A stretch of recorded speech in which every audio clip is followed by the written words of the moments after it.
இப்போ நாங்கள்லாம் மீட்டிங் நடத்துறதுங்கிறது நான் பழனிலெல்லாம் தமிழ் சங்கத்துக்கு மீட்டிங் நடத்துறது வந்து மண்டபத்தை போய் வாடகைக்கு பிடிச்சி அதுக்கு 1008 சவரட்னம்லாம் பண்ணி அங்கே போய் மீட்டிங் நடத்துகிறோம். ஒரு பரணி பாரதி ஐயா இங்கே வந்து பார்த்தோம்னா இவர் மினி செட்டப் எல்லாம் சொந்தமாகவே வச்சுருக்கிறார். ஒரு ஸ்டூடெண்ட் வந்து இந்த மேடையில் நின்று பேசுகிறப்ப அந்த ஆசிரியருக்கு இருக்க மகிழ்ச்சி இருக்குது பாருங்கள். ஜோசியம் வந்து இவ்வளோ பெரிய ஃபீல்டாக வரும். ஏன்னா இப்போ வந்து அது அவ்வளோ பெரிய ஃபீல்டு, அன்றைக்கி அவ்வளோ பெரிய ஃபீல்டெல்லாம் கிடையாது. இவ்வளோ பெருசாக வரும்லாம் தெரியாது. ஒருத்தர் ஜாதகம் பார்க்க வர்றவர் நோட்டை கொடுத்ததுமே என்ன கேட்க போகிறார் அப்படிங்கிறத எப்படி தெரிஞ்சுக்கிறது? சிலர் வருதுங்க, நீ எனக்கு ஜோசியம் சொல்லிடுவியாடாங்கிற மாதிரியே வருவாங்க. எப்படி தெரியுமா? நோட்டை கொண்டு வந்து கையில் கொடுத்துட்டு, உனக்கு மாங்கல்ய தோஷம் இருக்குது, கலத்திர தோஷம் இருக்குது, நீ வாழை மரத்துக்கு தாலி கட்டணும், இங்கே வா. மற்றபடியாக பார்த்தீங்கன்னா திண்டுக்கல் சின்ராஸ் ஐயா அவர்கள் தான் உரையாற்ற போகிறாரு. ஐயா அவர்கள் வந்து சொல்ல தேவையே இல்லை. விநாயகரை வந்து கையோடு கூப்பிட்றவர் எனக்கு தெரிஞ்சு ஜோதிடத்துறையில் அவர் தான் முதல்ல எடுத்த உடனே கூப்பிடுவார். அவரோட டைட்டில் வசனமே பார்த்தீங்கன்னா 5 கரத்தினை யானை முகத்தினைம்பார். அதாவது என்னென்னா அது பாரு, அவர் இன்றைக்கி வந்து நீங்கள் இந்த இடத்தையே நின்றுக்கிட்டு நீங்கள் அந்த டைலாக் பேசலாங்கண்ணா, டைலாக்கோட அந்த மந்திரங்களை பேசலாம். அப்படியே இங்கே நின்று பார்த்தீங்கன்னா வேலூரில் வந்து மிக பிரபலமான கோயில் அப்படின்னா பஞ்சமுக விநாயகர் கோயில் தான். நீங்கள் பேசுகிற இடத்துல நின்று நீங்கள் அந்த மந்திரங்களை ஓதுனீங்கன்னா பிள்ளையார் அப்படியே கேட்பாப்புல. இது உண்மை. ஏன்னா இந்த கொடுப்பனை வேணுமில்ல. அதாவது அந்த மந்திரங்களை எந்த மேடையாக இருந்தாலும் அவர் யூடியூப்பில் பேசுகிறப்பையும் அதை தான் சொல்லுவார். அதை சொல்கிறப்ப இவராக சொல்லிகிட்டு இருந்தார் இத்தனால. இன்றைக்கி வந்து நீ சொல்லு நான் கேட்குறேன் அப்படின்னு விநாயகர் வந்து இங்கே நிற்கிறார். இதுதான் உண்மை. இதுதான் வந்து நம்ம பிரபஞ்சம் கொடுக்கக்கூடிய ஒரு அற்புதமான விஷயம். அண்ணன் சின்ராஸ் அவர்களை பேச வருமாறு அன்புடன் வருக அன்போடு வரவேற்கிறோம். இப்போ ஐயா அவர்களுக்கு ஒரு சிறிய மரியாதை நிமித்தம் செய்த பிறகு அவருடைய உரையை ஆற்றப்போகிறார்.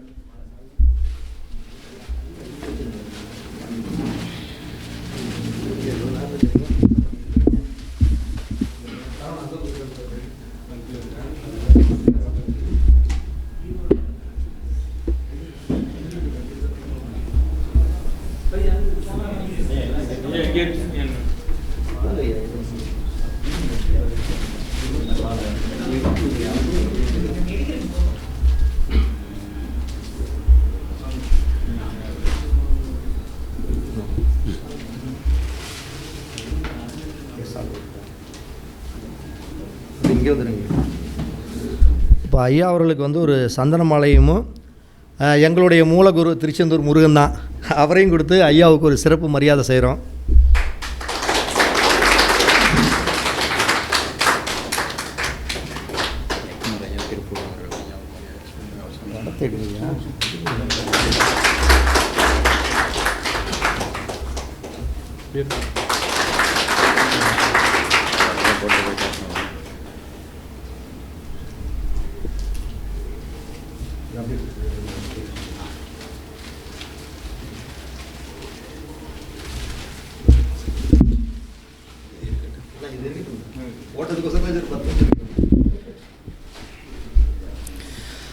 ஐந்து கரத்தனை ஆனை முகத்தினை இந்தின் இளம்பிறை போலும் ஈற்றனை நந்தி மகந்தனை ஞான கொழுந்தனை புந்தியில் வைத்தடி போற்றுகின்றேனை.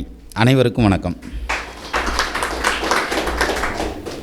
மரியாதை பண்ணாங்க, அதுக்கு நன்றி. இது வந்து என்னுடைய புக்கு, நான் ஃபஸ்ட்டு எழுதின புக்கு. இந்த புத்தகத்தில் விளம்பரத்துக்காக இல்லை, ஒரு விஷயம் மட்டும் சொல்லிடுறேன். இது வந்து பேசும் புத்தகம். அதாவது எப்படின்னா, இந்த புக்கு இப்போ படிக்கிற பழக்கம் வந்து ரொம்ப அருகிருச்சு நமக்கு. படிக்கிறதுக்கு டைம் இல்லை. ஏன்னா நம்ம எல்லாருமே பயங்கர பிஸி. ஆனால் என்ன வேலை ப்ரொடக்டிவாக செஞ்சுருக்கோம்னா 5 வருஷம் ஜோசியம் படிக்கிறேன், 2 வருஷம் ஜோசியம் படிக்கிறேன்னு சொல்லுவோம். ஆனால் படிச்சுக்கிட்டு தான் இருக்கோன்னு சொல்லுவோம். ஆனால் படிக்க மாட்டோம். புத்தகம் படிக்கிறதுக்கு டைம் இருக்காது நமக்கு. அதெல்லாம் யூடியூப்லேயே எடுத்துக்கலாம் அப்படின்ற மாதிரி இருக்கும். இந்த புக்கில் வந்து இந்த யூடியூப்பில் இருக்கிறது எல்லாமே வந்து இப்போ லெசன் மாதிரியும் இருக்கும். ப்ளஸ் வந்து அதுக்கு QR கோடு இருக்கும். அதை ஸ்கேன் பண்ணது நேராக அந்த வீடியோவுக்கு போய் அங்கேயும் நானே தான் பேசுவேன். இங்கே இருக்கிற அந்த கருத்தையும் அங்கே பேசுகிற மாதிரி ஒரு சப்ஜெக்ட்டுக்கும் அப்படி போட்டிருக்கோம். இது முதல் முயற்சியாக பண்ணலாங்கிறதுக்காக அந்த மாதிரி பண்ணது. இந்த புக்கை வந்து பரணி பாரதி ஐயாவுக்கு என்னுடைய ப்ரெசன்டேஷனாக நான் கொடுக்கணும்.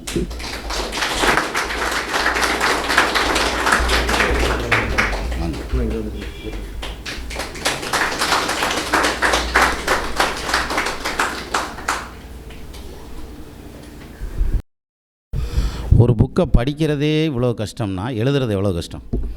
அதை யோசிச்சு பாருங்க. ஸோ எல்லோரும் எழுதுறதுக்கு ட்ரை பண்ணுங்கள். சரி, இப்போ வந்ததுலேருந்து பார்க்குறேன், சாப்பிட்டு வந்தனாலே நீங்கள் நல்லா கவனித்து பாருங்கள். நான் எந்த மேடைக்கு போனாலும் சாப்பாட்டு டயத்துக்கு அப்புறம் தான் போவேன். அப்போ தான் வந்து இந்த எழுப்புற வேலையை நம்மகிட்ட கொடுப்பாங்க. எல்லாத்தையும் ஒரு மாதிரி கேரியாக உட்காந்துருப்போம்ல. இப்போ கூட சாப்பிடையில தான் சொன்னார், இன்னும் கொஞ்சம் சாப்பாடு கொண்டு வர சொல்கிறேன் சார் அப்படின்னாரா. இல்லை கொண்டு வந்தால் சாப்பிட்டா தூங்கிடுவேன். நான் டெய்லி மத்தியானம் சாப்பிட்டு தூங்கிடுவேன். என்னையா மாதிரியே எல்லோரும் தூங்கிடுவாங்க, நானாவது எழுப்புறதுக்கு இருக்கணும்ல அப்படின்னு. அது மாதிரி இப்போ சார் இந்த மலர் மாலை கொடுத்துருக்காங்க, இந்த சந்தன மாலை கொடுத்துருக்காங்க, சால்வை கொடுத்துருக்காங்க இல்லையா. இதுக்கு நான் என்ன பிஹெச்டியாக படித்தேன் இல்லை எம்ஏ படித்தேனா, காலேஜ் எப்படி இருக்கும்னே தெரியாது எனக்கு. சரியா, படித்த ஜோசியத்தை ஒழுங்காக படித்தா மாலை மரியாதை எல்லாம் தானாக வந்துடும். மாபெரும் சபைதனில் நீ நடந்தால் உனக்கு மாலைகள் விழ வேண்டும், ஒரு மாற்று குறையாத மன்னவன் இவன் என்று போற்றி புகழ வேண்டும்.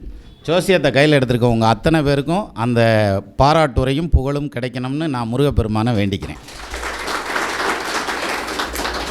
இப்போ வந்து இதை எடுத்து வச்சுட்டு பேசலாம். இந்த மாலையில் ஒரு பஞ்சாயத்து இருக்குது. அதாவது என்னென்னா, மலர் மாலையில் பூ கெட்டு போகக்கூடாதுங்கிறதுக்காக இந்த இதில் வைப்பாங்க, கூல் ஸ்டோரேஜில் வைப்பாங்க. அது வைக்கிறதுக்கு முன்னாடி ஃபார்மாலிட்டிகைட்டில் ஒரு முக்கி எடுத்து கொண்டு போய் வச்சுருவாங்க. 10 நாள் ஆனாலும் கிடாது, அல்லது ஒரு 4 நாளைக்காவது தாங்காது. இந்த ஃபார்மாலிட்டிகைடு எப்படி இருக்குன்னா, உடம்புல பட்டால் அரிப்பு எரிச்சல் வந்துடும். அது ஆம்பளை பிள்ளைகளுக்கு போடையில் தெரியாது நமக்கு. ஆனால் லேடிஸ் வந்து பார்த்திங்கன்னா, அவங்க அந்த கழுத்து ஓப்பனாக இருக்கும் இல்லையா, அப்போ வந்து அவங்க அதை போட்டாங்கன்னாக்கும் ஒவ்வாமை ஏற்பட்டு அரிப்பு அந்த மாதிரி இன்ஃபெக்ஷன் வரும். அதனால் மாலை போட்டால் உடனே கழட்டிடணும். நான் இந்த விஷயத்தை சொல்லிட்டு தான் கலட்டணுங்கிறதுக்காகத்தான் நான் போட்டிருந்தேன். சரியா, நம்ம பிள்ளையார் மாதிரி மாலையே போட்டுக்கிட்டு உட்காந்துருக்கக்கூடாது. அவர் தான் எல்லா டைமும் போட்டுக்கிட்டே இருப்பார். சரி, ஜோசியம் அப்படின்னதுமே போச்சு, பயங்கரமாக இன்னமும் சொல்ல போகிறாங்க போல் இருக்குது அப்படின்ற மாதிரி இப்போ முகத்தை அப்படி பட்டு சீரியஸாக வச்சுக்கிட்டு உட்கார்றது. அம்பட்டு சீரியஸெல்லாம் வேண்டியதில்லை. சரியா, நம்மெல்லாம் சிரிப்பு போலீஸ் மாதிரி சும்மா ரிலாக்ஸாக படிக்கலாம். சரியா, ஜாலியாக படிக்கலாம், ரிலாக்ஸாக படிக்கலாம். அதே மாதிரி உன்னை பற்றி உன் நண்பனை பற்றி சொல், நான் உன்னை பற்றி சொல்கிறேன் அப்படின்னு ஒரு பழமொழி இருக்குதுன்னு சொல்லுவாங்க. என்ன காரணம், அவனை பார்த்து ஒன்றும் சொல்ல தெரியாமல் தான் வந்து நண்பனையாவது சொல்லுன்றாங்க போல் இருக்குது, அப்படியும் கூட இருக்கலாம். ஆனால் ஒரு ஸ்டூடெண்ட் வந்து இந்த மேடையில் நின்று பேசுகிறப்ப அந்த ஆசிரியருக்கு இருக்க மகிழ்ச்சி இருக்குது பாருங்கள், எப்படி இருக்கும் யோசிச்சு பாருங்கள். ஒரு பையன்தான் சொல்லியிருக்கான், சார் எங்கள் அப்பா கூட உங்கள் ஸ்டூடெண்ட் தான் சார். அப்படியா, வெரி குட்ரா, என்னடா பண்ணுறாரு உங்கள் அப்பா, மாடு தாங்க மேய்க்கிறாரு அப்படின்னானா. அது மாதிரி இப்போ இவர் படிக்க வந்திருக்கார், நானும் மாடு தாங்க மேய்க்க போகிறேன்ற மாதிரி. அப்போது ஒரு பரணி பாரதி ஐயா ஸ்டூடெண்ட்டுன்னு சொல்லி அந்த பிள்ளை பேச்சு பாருங்கள், பிரமாதமாக பேச்சு. அதில் பார்த்திங்கன்னா ஒரு சின்ன சர்க்கிள் இல்லை, கிடுகிடுன்னு வந்துச்சு. அநேகமாக மேடை பேச்சு கொஞ்சம் புதுசுன்னு நினைக்கிறேன் அவங்களுக்கு. அவங்க அந்த புதுசாக இருக்கிறவங்க தான் என்ன பண்ணுவாங்கன்னா, பட்டாசை பற்ற வச்ச மாதிரியே இருப்பாங்க, எப்படா மைக்கை விட்டு ஓடலாம்ன்ற மாதிரியே இருக்கும். இந்த பொருத்தின உடனே வெடிக்கும் இல்லையா, கடன்னு வெடிச்சிட்டு நன்றி வணக்கம்ட்டு போயிடுவான் தமால்னு. இன்னொரு சாரர் இருக்கான் மேடை பேச்சில், அது இன்னும் பிரமாதமாக இருக்கும். அதாவது பாரதியார் என்ன சொன்னார், வள்ளுவர் என்ன சொன்னார், கம்பர் என்ன சொன்னார் அப்படின்னு இவர் என்னமும் சொல்ல மாட்டார். அந்த சொன்னதை பூரா சொல்லிவிட்டு சரி நான் போயிட்டு வரேங்கன்ட்டு பிறப்பிடுவார். இதெல்லாம் எதுக்கு சொல்ல வரேன்னா, நாளைக்கு நீங்களும் மேடையில் வர போகிறீங்க, மைக்கை பிடிக்க போகிறீங்க, நெசமாவா சொல்கிற அப்படின்ற மாதிரி இருக்கும். பிடிச்சி தான் சார் ஆகணும், வேறு வழியே இல்லை. நீங்கள் எடுத்திருக்க ஃபீல்டு அப்படி. நீங்கள் போய் மைக்கை பிடிக்க வேண்டியதில்லை, தேரை இழுத்து தெருவில் விட்ருவாங்க. நீங்கள் நல்லா மட்டும் பாருங்கள். ஐயாவை போல் உண்டுமா. இப்போ வரது ஐயா ஜோசியம் படிக்கல, அவருக்கு தெரியுமா இத்தனை ஸ்டூடெண்ட் வருவாங்க பிடிப்பாங்க, நம்ம இப்படிலாம் மீட்டிங் நடத்துவோம்னு தெரியுமா? தெரியாது. எல்லோரும் இப்போ நாங்கள்லாம் மீட்டிங் நடத்துறதுங்கிறது, நான் பழனிலெல்லாம் தமிழ் சங்கத்துக்கு மீட்டிங் நடத்துறது வந்து மண்டபத்தை போய் வாடகைக்கு பிடிச்சி அதுக்கு 1008 சவரட்னம்லாம் பண்ணி அங்கே போய் மீட்டிங் நடத்துகிறோம். இங்கே வந்து பார்த்தோம்னா இவர் மினி செட்டப் எல்லாம் சொந்தமாகவே வச்சுருக்கிறார். எப்படி இருக்குது பாருங்க. அதாவது இது வந்து இந்த கல்யாண மண்டபத்துக்கு அது பெரிய வீடுனா இது சின்ன வீடு, அவர் ஒரு சின்ன வீடு ரெடி பண்ணி வச்சுருக்கார். இங்கே எல்லாமே பண்ணிக்கிற மாதிரி எனக்கு உண்மையிலேயே ரொம்ப ஆச்சரியமாக இருந்துச்சு. குடிசை தொழில் அப்படிம்பாங்கல்ல, அது மாதிரி சின்ன சைஸ்லேயே ஒன்று பண்ணிடுவோமே. அந்த புரோட்டா கடையில் தான் இங்கிட்டு 2 தட்டு இங்கிட்டு 2 தட்டு தட்டி பாருங்க, அது மாதிரி ஒரு கல்யாண மண்டபத்தை எடுத்து இங்கிட்டு 2 தட்டு இங்கிட்டு 2 தட்டு தட்டி இங்கே வச்சுருக்கார். இந்த இதெல்லாமுங்க அதெல்லாம் வாங்கி போட்டாச்சுங்க அப்படின்ட்டு சிம்பிளாக. அப்போ யாரையும் டிபெண்ட் பண்ண வேண்டியதில்லை பாருங்கள், நம்ம வாட்டுக்கு இண்டிவிஜுவலாக கிளம்பி போயிட்டே இருக்கலாம் பாருங்கள். ஜோசியத்துக்கு இப்படி ஒரு அர்ப்பணிப்பு உணர்வோட எத்தனையோ மேடை ஏறி இருக்கும். ஆனால் இந்த மாதிரி சொந்த மேடை வச்சுருக்கோம்னு சொல்கிறாங்க பாருங்கள். இந்த சொந்தமாக வந்து தாலுக்கா ஆஃபீஸ் வச்சுருக்க மாதிரி, கலெக்டர் ஆஃபீஸ் வச்சுருக்கிற மாதிரி இது இவ்வளோ முதல்ல இன்வெஸ்ட் பண்ணியிருக்காரு பாருங்கள். அதை யோசிச்சு பாருங்களேன். நம்ம எண்ணத்தில் இன்வெஸ்ட் பண்ணியிருக்கோம். 4 புஸ்தகத்தை வாங்கி அது நூலாம்படை பிடிக்கிற வரைக்கும் அடுக்கி வச்சுருப்போம். ஏன்னா நம்ம தான் எடுத்து படிக்க மாட்டோமே, வி ஹேவ் நோ டைம் அப்படிங்கிற மாதிரியான ஒரு அமைப்பு. ஆனால் ஒரு விஷயத்தில் சொல்கிறாங்க, கற்றலின் கேட்டல் நன்று அப்படின்னு சொல்கிறாங்க. படிக்கிறத விட நம்ம கேட்குறது நல்லாயிருக்கும் அப்படின்ட்டு. கேட்குறப்ப சார் நோட்ஸ் கண்டிப்பாக எடுக்கணும் சார். நோட்ஸ் எடுத்துகிட்டு அதுக்கப்புறம் அடுத்த மீட்டிங் வரையில் தான் அந்த நோட்ஸ் எடுத்துகிட்டு வந்து மறுபடியும் இங்கே உட்காந்து திருப்பி பார்ப்பாங்க. அப்படி இல்லை, மறுநாளே போய் அதை ரிப்பீட் பண்ணோம்னா கண்டிப்பாக நமக்கு வந்து மனசில் அப்படியே ஏறிடும். இந்த மீட்டிங் அப்படியே திருப்பியும் ஒரு தடவை ஓடும், அப்படியே மனசில் ஏறிடும். அதனால எழுதணும். இந்த ஸ்டூடெண்ட்டுக்கெல்லாம் சொல்லுவோம், அன்னன்னைக்கு பாடத்தை அன்னன்னைக்கு படிக்கணும் அப்படிங்கிறாங்க இல்லையா? அது மாதிரி நம்ம ஒரு விஷயத்தை கேட்குறோம்னா அப்போவுமே வந்து அதை ரிப்பீட் பண்ணோம்னா டக்குன்னு கிளிக் ஆகிடும், மனசில் ஏறிடும். அதுக்கப்புறம் போகவே போகாது, பசுமரத்தாணி போல் அப்படின்றாங்கல்ல, அது மாதிரி. எடுத்ததுமே என்ன சொல்லுவாங்கன்னா, ஜோசியம் படிக்க ஆரம்பிக்கிறேன் அப்படின்னா, நான் ஜோசியம் படிக்க ஆரம்பிக்கல வந்து பார்த்திங்கன்னா ஒரு 19 வயசு 18 வயசு அந்த ரேஞ்சில் தான் படிக்க ஆரம்பித்தது. படிக்க ஆரம்பித்ததுமே அதாவது எனக்கு அப்போ தெரியாது ஜோசியம் வந்து இவ்வளோ பெரிய ஃபீல்டாக வரும். ஏன்னா இப்போ வந்து அது அவ்வளோ பெரிய ஃபீல்டு, அன்றைக்கி அவ்வளோ பெரிய ஃபீல்டெல்லாம் கிடையாது, இவ்வளோ பெருசாக வரும்லாம் தெரியாது. ஆனால் அப்போ படிக்க ஆரம்பிக்கிறப்ப ரொம்ப ஆச்சரியமாக இருந்தது. ஏன்னா ஒரு மீட்டிங் நடக்கும், இந்த திண்டுக்கல்ல மலைக்கோட்டையில் ஒரு மீட்டிங் நடக்கும். அந்த மீட்டிங்க்கு போனால் எல்லாம் பெரியவங்களாக இருப்பாங்க, நான் வயசு கம்மியானவளாக இருப்பேன், சித்து வெட்டாக இருப்பேன், ரொம்ப ஒல்லியாக இருப்பேன். நிஜமாக நீங்கள் நம்பியே ஆனால் நான் ஒல்லியாக இருப்பேன், சரியா? அப்போது அந்த உட்காந்துருக்க ஜோசியர் என்ன பண்ணுவாங்க, போய் புயலை வாங்கிட்டு வா, வெத்தலாக்கு வாங்கிட்டு வா, டீ வாங்கிட்டு வா, இந்த வேலை தான் செஞ்சுட்டு இருந்தேன். அப்போது நம்மளை வந்து அந்த ஜோசியம் கேட்க விட்றதுங்கிறது கஷ்டம், கேட்க விட மாட்டாங்க. அந்த சங்கத்துக்கு அப்புறம் தலைவராகவும் வந்தேன் நான், சரியா? இது வந்து சுய புராணத்துக்காக சொல்ல, நீங்கள் அப்படி எடுத்துக்கிட்டிங்கன்னா அது நம்ம எடுத்துக்கிற விதத்தில் தவறு. அதாவது எந்த இடத்துல இருந்து கிளம்புனாலும் நம்ம வந்து அந்த டெஸ்டினேஷனை போய் அடைஞ்சிட முடியும் அப்படிங்கிறதுக்கு இந்த ஃபீல்டு ஒரு கரெக்டான ஃபீல்டு, ஜோசியம். எல்லா பேரும் நல்லா இருக்கணும்னு நினைக்கிறது யார் நினைப்பா? ஆண்டவன் தான் நினைக்கணும் இல்லையா? அவர் தான் எல்லோரும் நல்லா இருக்கணும்னு நினைப்பார். அதுக்கு அடுத்தபடியாக நினைக்கிறதுன்னு எடுத்துக்கிட்டால் ஃபைனான்ஸ்காரன் நினைப்பான், வாங்கினவன்லாம் நல்லா இருக்கணும் சாமி, அவன் வியாபாரம் நஷ்டமாகாமல் 4 காசு சம்பாரித்து எனக்கு திருப்பி கொடுக்கணும் அப்படின்னு அவன் நினைப்பான். அதுக்கு அடுத்தபடியாக அந்த ஃபைனான்ஸ்காரனும் சேர்ந்து நல்லா இருக்கணும்னு நினைக்கிறது யார் தெரியுங்களா? நம்மளை மாதிரி ஆள் தான், ஜோசியர் தான் நினைப்போம், எல்லோரும் நல்லா இருக்கணும் இல்லையா? நம்மதில் இன்னொரு குரூப் இருக்குது, அது எப்படி தெரியுமா? நான் சொன்னேன்ல, இவன் கல்யாணம் பண்ணால் தெருவுக்கு வந்துடுவான், நான் சொன்னேன்ல இவன் தொழில் ஆரம்பித்தான்னா சுக்கா போயிடுவான், சுண்ணாம்பாயிருவான் அப்படின்ற மாதிரியான கண்டிஷன்லேயே இருப்பாங்க சிலர். இப்படி ஒரு ஸ்டைல் இருக்குது, சரியா? இது நெகட்டிவ் இம்பேக்ட். எப்பயுமே பஸ்ஸுக்கு பின்னால் ஒரு படி இருக்கும்ல, அது மாதிரி.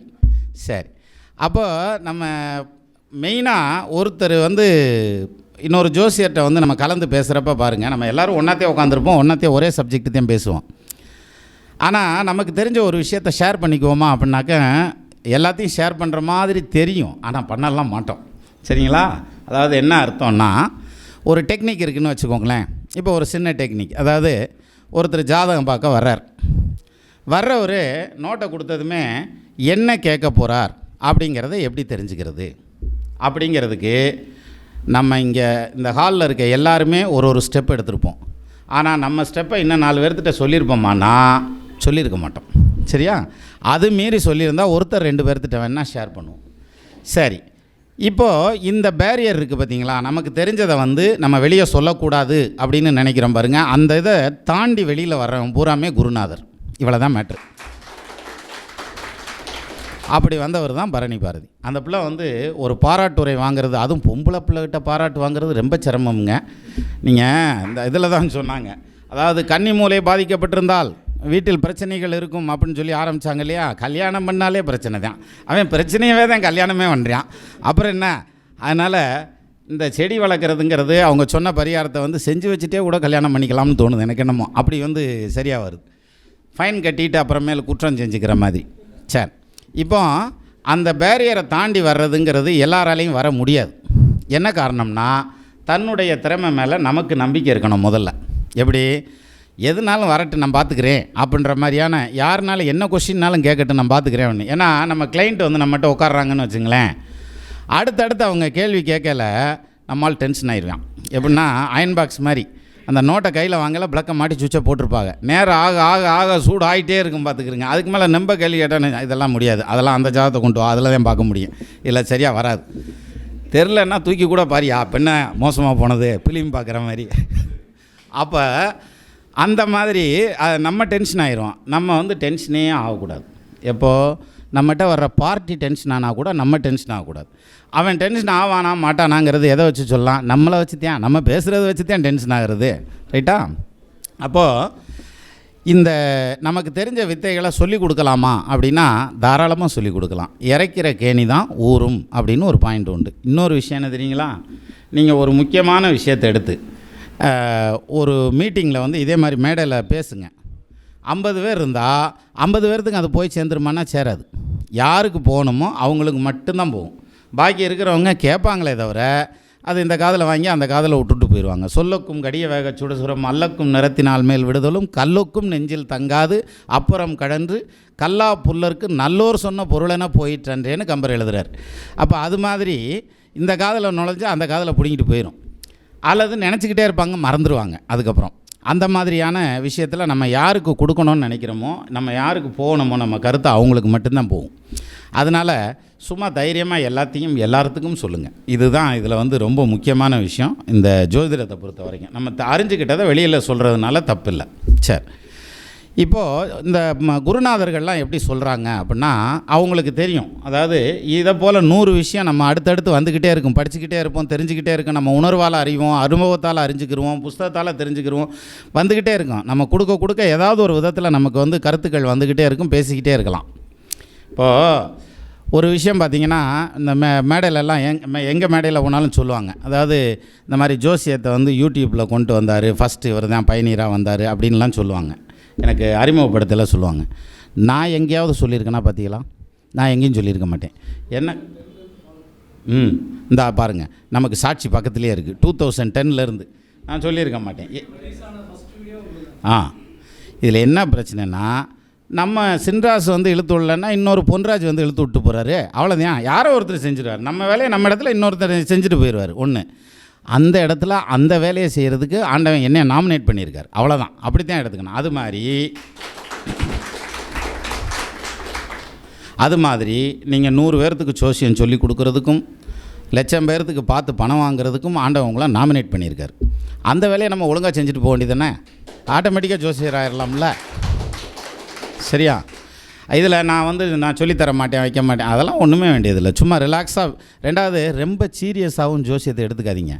ஏன்னா நான் வந்து ரொம்ப அக்யூரேட்டாக சொல்லுவேனாக்கும், நான் ரொம்ப கரெக்டாக சொல்லுவேனாக்கும் அப்படின்னாக்க யாராலையும் கரெக்டாக சொல்ல முடியாது. அது எத்தனை தண்டி ஜோசியராலையும் சொல்ல முடியாது. ஏன்னா 5க்கு 2 வலது இல்லாமல் சொல்லலாம்னு தான் சொல்லி வச்சுருக்காங்களே தவிர பர்ஃபெக்டாக சொல்லுவேன் அப்படின்னாக்க என்னத்தை போய் பர்ஃபெக்டாக சொல்லுவேன்? அந்த ஆள் ஜோசியார்னு கல்யாணம் எப்போ ஆகும்னே கணக்கிறதுக்கு அந்த ஆளுக்கே அரையும் குறையமாக தான் தெரியும். ரைட்டா? ஆனால் அதே சமயத்தில் இப்போ மற்ற தொழிலுக்கு போகிறவங்க, குறிப்பாக ஜென்ஸை பொறுத்த வரைக்கும், நான் வந்து ஒரு வியாபாரத்துக்கு போகிறேன், நான் வந்து ஒரு வேலைக்கு வெளியூர் வரேன், வெளிநாடு வரேன் அப்படின்னா கூட வீட்டுக்காரம்மா தடை சொல்லுவாங்க. சார், நீங்கள் ஜோசியம் படிக்கிறேன்னு சொல்லி பாருங்கள், ஒன்றுமே சொல்ல மாட்டாங்க, சந்தோஷமாக படிராசான்ட்டுருவாங்க. என்ன காரணம்? இந்த புஸ்தகத்தை விரிச்சிட்டா அல்லது இதை பார்க்க ஆரம்பிச்சிட்டா நம்ம யாரை கூப்பிட்டாலும் காதில் விழுகாது. சரியா? அப்போ இந்த ஆடு மாடு கோழியெல்லாம் கோயிலுக்கு நேர்ந்து விட்டாப்புல அப்படியே ஜோசியத்துக்கு நேர்ந்து விட்டோம்னா நம்மளை தொல்லை வேணாமல் இருப்பான் இல்லையா? பிரச்சனை இல்லைல்ல. நம்ம தான் சாப்பிடும்போது சாப்பாட்டில் புளிக்குழம்பு போட்டு வச்சா கூட செல்லில் யூடியூப் ஓப்பன் பண்ணி இந்தியா கையில் கொடுத்துட்டோம்னு வைங்களேன், அவர் பார்த்துக்கிட்டே சாப்பிட்ருவார். எல்லாத்தையுமே சாப்பிட்ருவார், ஒன்றும் பிரச்சனை இல்லை. அப்போது நம்மளுடைய கவனம் பூரா ஒரு பக்கம் அப்படியே குவிஞ்சிரும். நீங்கள் நல்லா கவனித்து பாருங்கள். ஜோசியத்துக்குள்ளே வந்ததுக்கப்புறம் இந்த தொழில் பண்ணுறப்ப இருந்த இன்ட்ரெஸ்ட்டு, அதே மாதிரி ஃபேமிலியில் இருந்த இன்ட்ரெஸ்ட்டு, ஏன் சார் கல்யாணம் பண்ணப்போ இருந்த இன்ட்ரெஸ்ட்டு எல்லாமே மாறி மொத்தமும் இதில் வந்து விழுந்துடும். அப்படி பயங்கர ஷார்ப்பாக வந்து விழுவும். அப்போ நம்ம அந்தளவுக்கு டெடிக்கேட்டடாக ஜோசியம் படிக்கிறோம். ஒரு விஷயத்தை வந்து டெடிக்கேட்டடாக பண்ணுறப்ப கண்டிப்பாக அது வந்தே தீரும் சார். அதுக்கு மாற்று கருத்தே கிடையாது. அதனால் உறுதியாக நமக்கு வந்துடும். அப்போது ஜோசியத்தை பொறுத்த வரைக்கும் எடுத்துக்கிட்டால் எந்த அளவுக்கு அதுக்குள்ளே ஊறுறோம், எந்த அளவுக்கு அதில் அனுபவப்படுறோம், அதில் தான் வந்து நம்ம வந்து குருநாதராக, மாணவராக, சிஷ்யராக எல்லாத்துலேயும் இருந்து ஒரு படிநிலையாக மேலே போகிறதுங்கிறது அதில் தான் போகும். அப்போ என்னுடைய குருநாதர் எப்படின்னா, எப்போயாவது ஒரு தடவை தான் சந்திக்கிற மாதிரியான வாய்ப்பு வரும். அவரை போய் சந்தித்தோம்னாக்க கைத்து கட்டில் எடுத்து வீட்டில் வெளியில் போட்டுருவார். கிராமத்தில் போட்டு சிம்பிளாக ஒரு கேள்வி கேட்டால் போதும், குரு லக்னத்தில் இருந்தால் என்ன செய்யும் அப்படின்ட்டு நம்ம படுத்து தூங்கிடலாம். போர்வை பற்றி காலையில் 4 மணி வரைக்கும் பாட்டு பாடிக்கிட்டு இருப்பார். அவராத்தையும் பாடிக்கிருப்பார். ஆமாம் நீ வாட்டுக்கு தூங்கிட்ட, அதான் உங்கள் வாட்டுக்கு பாடிக்கிட்டு இருந்தீங்க, என்னைய கேட்டீங்க இல்லையான்னு கூட கேட்கலையே ஐயா அப்படின்றேன். ஏன்னா அந்த அளவுக்கு அந்த அந்த பாடல்களில் அவ்வளோ ஈர்ப்பாகி அவர் பாடினார். இப்போ கூட ஒருத்தவங்க சொன்னாங்க இங்கே வந்ததும், இந்த பாட்டு சொல்கிறீங்களா நானும் படித்து பார்க்குறேன் அப்படின்னாரு. சார், ஒருத்தருக்கு பிரியாணி ஓடுறதுக்கு நல்லா வரும், அவரை கூப்பிட்டு வத்த குழம்பு வைனா என்ன செய்வார்? வத்தி போன குழம்பு கூட அவருக்கு வைக்க தெரியாது. சரியா? அது மாதிரி அந்த ஒருத்தருக்கு ஒரு ஸ்டைலு சார். அதாவது சிவாஜி கணேசன் மாதிரி நடிக்கிறதுக்கு சிவாஜி கணேசனே இருக்கார், ஆனால் அவரை மாதிரி 10 பேர் நடிச்சுக்கிருக்கேன் இப்போ இல்லையா? விஜய் அந்த மாதிரி 10 பேர் நடிச்சுக்கிருக்கா. அது எப்போவுமே நகலுக்கு இது இருக்காது. நீங்கள் உங்களுக்குன்னு ஒரு ஸ்டைல் இருக்கும், எனக்குன்னு ஒரு ஸ்டைல் இருக்கும். அந்த மாதிரி அதே ஸ்டைலில் அப்படியே ஃபாலோ பண்ணோம்னா பிக்கப் ஆயிடலாம். வடிவேலுக்கு முன்னாடி, திரைப்பட நடிகர் வடிவேலுக்கு முன்னாடி வடிவேல் மாதிரி ஒரு கேரக்டர் கிடையாது. அவர் வந்ததுக்கப்புறம் நிறையா வடிவேல் மாதிரி கேரக்டர் பண்ணுறாங்க, ஆனால் அவங்க முன்னுக்கு வந்துட்டாங்களான்னா வரல இல்லை. அதனால் நமக்குன்னு ஓனாக ஒரு ஸ்டைல் ஆண்டவன் ப்ளஸ் பண்ணியிருப்பான். அந்த இடத்த வந்து நம்ம கண்டுபிடிக்கிறது தான் நமக்கு வேலை. அதை கண்டுபிடிச்சிப்பலாம். எப்படி? 4 ஜாதகம் சொன்னோம்னா உங்களை எல்லோரும் சேர்ந்து ஜோசியர் ஆக்கிடுவாங்க, நீங்கள் படிக்கவே வேண்டியதில்லை. சரியா? என்ன காரணம்? சிலர் வருதுங்க, நீ எனக்கு ஜோசியம் சொல்லிடுவியாடாங்கிற மாதிரியே வருவாங்க. எப்படி தெரியுமா? நோட்டை கொண்டு வந்து கையில் கொடுத்துட்டு, ஒன்றும் பிரச்சனை இல்லை, நீ தொழிலுக்காக கேட்டு வந்திருக்க. இல்லையே, தொழிலும் கேட்கணும், இருந்தாலும் நான் அதுக்கு வரல அப்படிம்பாங்க. சரி, வேறு என்ன இல்லை, குடும்பத்தை பற்றி கேட்க வந்திருக்கேன். சரி பின்ன சொல்லுங்கள் அப்படிமா. இல்லையா, நீ என்ன கேட்க வந்த? இல்லை நீங்கள் சொல்லுங்கள், நான் கேட்குறேன் அப்புறம் அப்படின்னா என்ன அர்த்தம்னா, இந்த கயிறு இழுக்கிற போட்டி இருக்கும்ல, அது மாதிரி ஜாதகத்தை அவர் கையில் பாதி நம்ம கையில் பாதி பிடிச்சிக்கிட்டு இழுங்க பார்ப்போம் அப்படின்னம்னா நோட்டும் அங்காது, இவங்களும் விடமாட்டாங்க, 2 பேரும் சேர்ந்து இழுன்னு இழுத்துட்டு திரிவாங்க. அதெல்லாம் வேண்டியதில்லை. அப்போ ஒருத்தர் வர்றாருன்னா எப்படிப்பா கண்டுபிடிக்கிறது, அவர் எதுக்கு வர்றார் அப்படின்னு கண்டுபிடிக்கிறது எப்படி அப்படின்னாக்கா அதுக்கு நிறையா முறைகள் சொல்லுவாங்க. இப்போ நானுமே சொல்கிறேன் பாருங்கள். சிம்பிளாக ஒருத்தர் வந்ததும் நமக்கு சரக்கலை அப்படின்னு ஒன்று சொல்லுவாங்க. சரக்கலை அப்படின்னா என்ன? மூச்சு எந்த பக்கம் ஓடுது அப்படின்னு பார்க்குறது. இப்போ அவர் நின்னதும் வலது பக்கத்தில் ஓடுது அப்படின்னாக்கா வலது பக்கமே அவர் நின்று கொஷின் கேட்குறார் அல்லது ஜாதகம் பார்க்கணுன்னு சொல்கிறார், ஃபஸ்ட்டு ஆரம்பிக்கிறார் அப்படின்னு வச்சுக்கோங்களேன். அப்போ நம்ம சொல்கிறத அவர் அக்செப்ட் பண்ணிக்கிறார், ஒன்றும் பிரச்சனை இல்லை, பஞ்சாயத்து இல்லைன்னு அர்த்தம். அதே இது இடது பக்கம் ஓடுது, அவர் வலது பக்கம் நின்று கேட்குறாரு, அது மாதிரி நிற்கிதுன்னு வச்சுக்கோங்களேன், இவன் கண்டிப்பாக வம்புளுக்கு தேயா வந்திருப்பான் அப்படின்ற மாதிரியான ஒரு பாயிண்டில் நம்ம எடுத்துக்கலாம். அது ஆரம்பத்தில் எடுத்துக்கிறது. சரி, இன்னொரு சிம்பிளான வழி இருக்குது சார். என்ன ஓரை ஓடுது அப்படின்னு பாருங்கள். அந்த ஓரைக்கு அந்த ஓராநாதன் எடுத்துக்காட்டால் இப்போ சனி ஓரை ஓடுது அப்படின்னு வச்சுக்கிடுவோம். இந்த சனி ஓரைக்கு அவருடைய ஜாதகத்தில் சனி எத்தனாம் இடத்துல இருக்கார், எத்தனாம் இட ஆதிபத்தியம் வாங்கியிருக்கார், அவ்வளோதான் சார், முடிஞ்சு வச்சு சார். இதுக்குள்ளே தான் கேள்வி வரும். நீ சொல்கிறதெல்லாம் சரி, ஆனால் இந்த ஓரை இருக்குல்ல, என்ன ஓரை ஓடுதுன்னு எப்படி கண்டுபிடிக்கிறது? அது சொல்கிறாங்க, இப்படி மனப்பாடம் பண்ணலாம், அப்படி மனப்பாடம் பண்ணலாம்லாம் சொல்கிறாங்க. ஆனால் அதை எப்படி அது நமக்கு அந்த வரிசை தான் வரமாட்டேங்குது. எது? சூரியன் சுக்கிரன் புதன் சந்திரன் சனி குரு செவ்வாய்னு வருது பாருங்கள், இதுதான் ஓர வரிசை. நானே சொல்கிறேன், நீங்கள் சொல்கிறதுக்கு என்ன சார், நிறையா படித்தவங்க இருக்கீங்க. அப்போது இந்த ஓரை வரிசை இருக்குது பார்த்தீங்களா, இந்த ஓர வரிசையை என்ன சார் மிஞ்சி போனால் 2 நாள் ஆகுமா? உட்காந்து 2 மணி நேரம் 4 மணி நேரம் படிங்க, தன்னை போல் மனப்படாயிரும். சரியா? இதுக்கு ஒரு ஃபார்முலாவும் வேண்டியதில்லை. இப்போ நான் தான் சொன்னேன்ல, சூரியன் சுக்கிரன் புதன் சந்திரன் சனி குரு செவ்வாய், அவ்வளோதான். அப்போ இதை மனப்பாடம் பண்ணிட்டா நம்ம டக்குன்னு எடுத்துக்கிடலாம். ஒன்றும் வேணாம் சார், இப்போ எடுத்துக்கங்க சார், 2 to 3 ஓடிட்டுருக்கு சார். இன்றைக்கி ஞாயிற்றுக்கிழமை தானே, 1 to 2 சூரிய ஓரை, இப்போ சுக்கிர ஓரை ஓடிட்டுருக்கு. சரியா போச்சா? அப்போ இதுக்கு என்ன பெரிய ஆராய்ச்சி வேண்டி கிடக்கு? இப்போது சுக்கிரன் அந்த பர்டிகுலர் ஜாதகத்தில் எங்கே இருக்குது அப்படின்னு பாருங்கள், அது ரிலேட்டடான கொஷின் தான் வரும். நான் இப்போ சொன்னதுமே நீங்கள் யோசிச்சது எல்லாருமே அவங்கவுங்க ஜாதகத்தில் சுக்கிரன் எங்கே இருக்குன்னு தான் யோசிச்சிருப்பீங்க. அதுக்கு காரணம் என்ன தெரியுமா? நம்மலாம் ஜோசியர் சார், நமக்கு அவ்வளோதான் தெரியும். சரியா?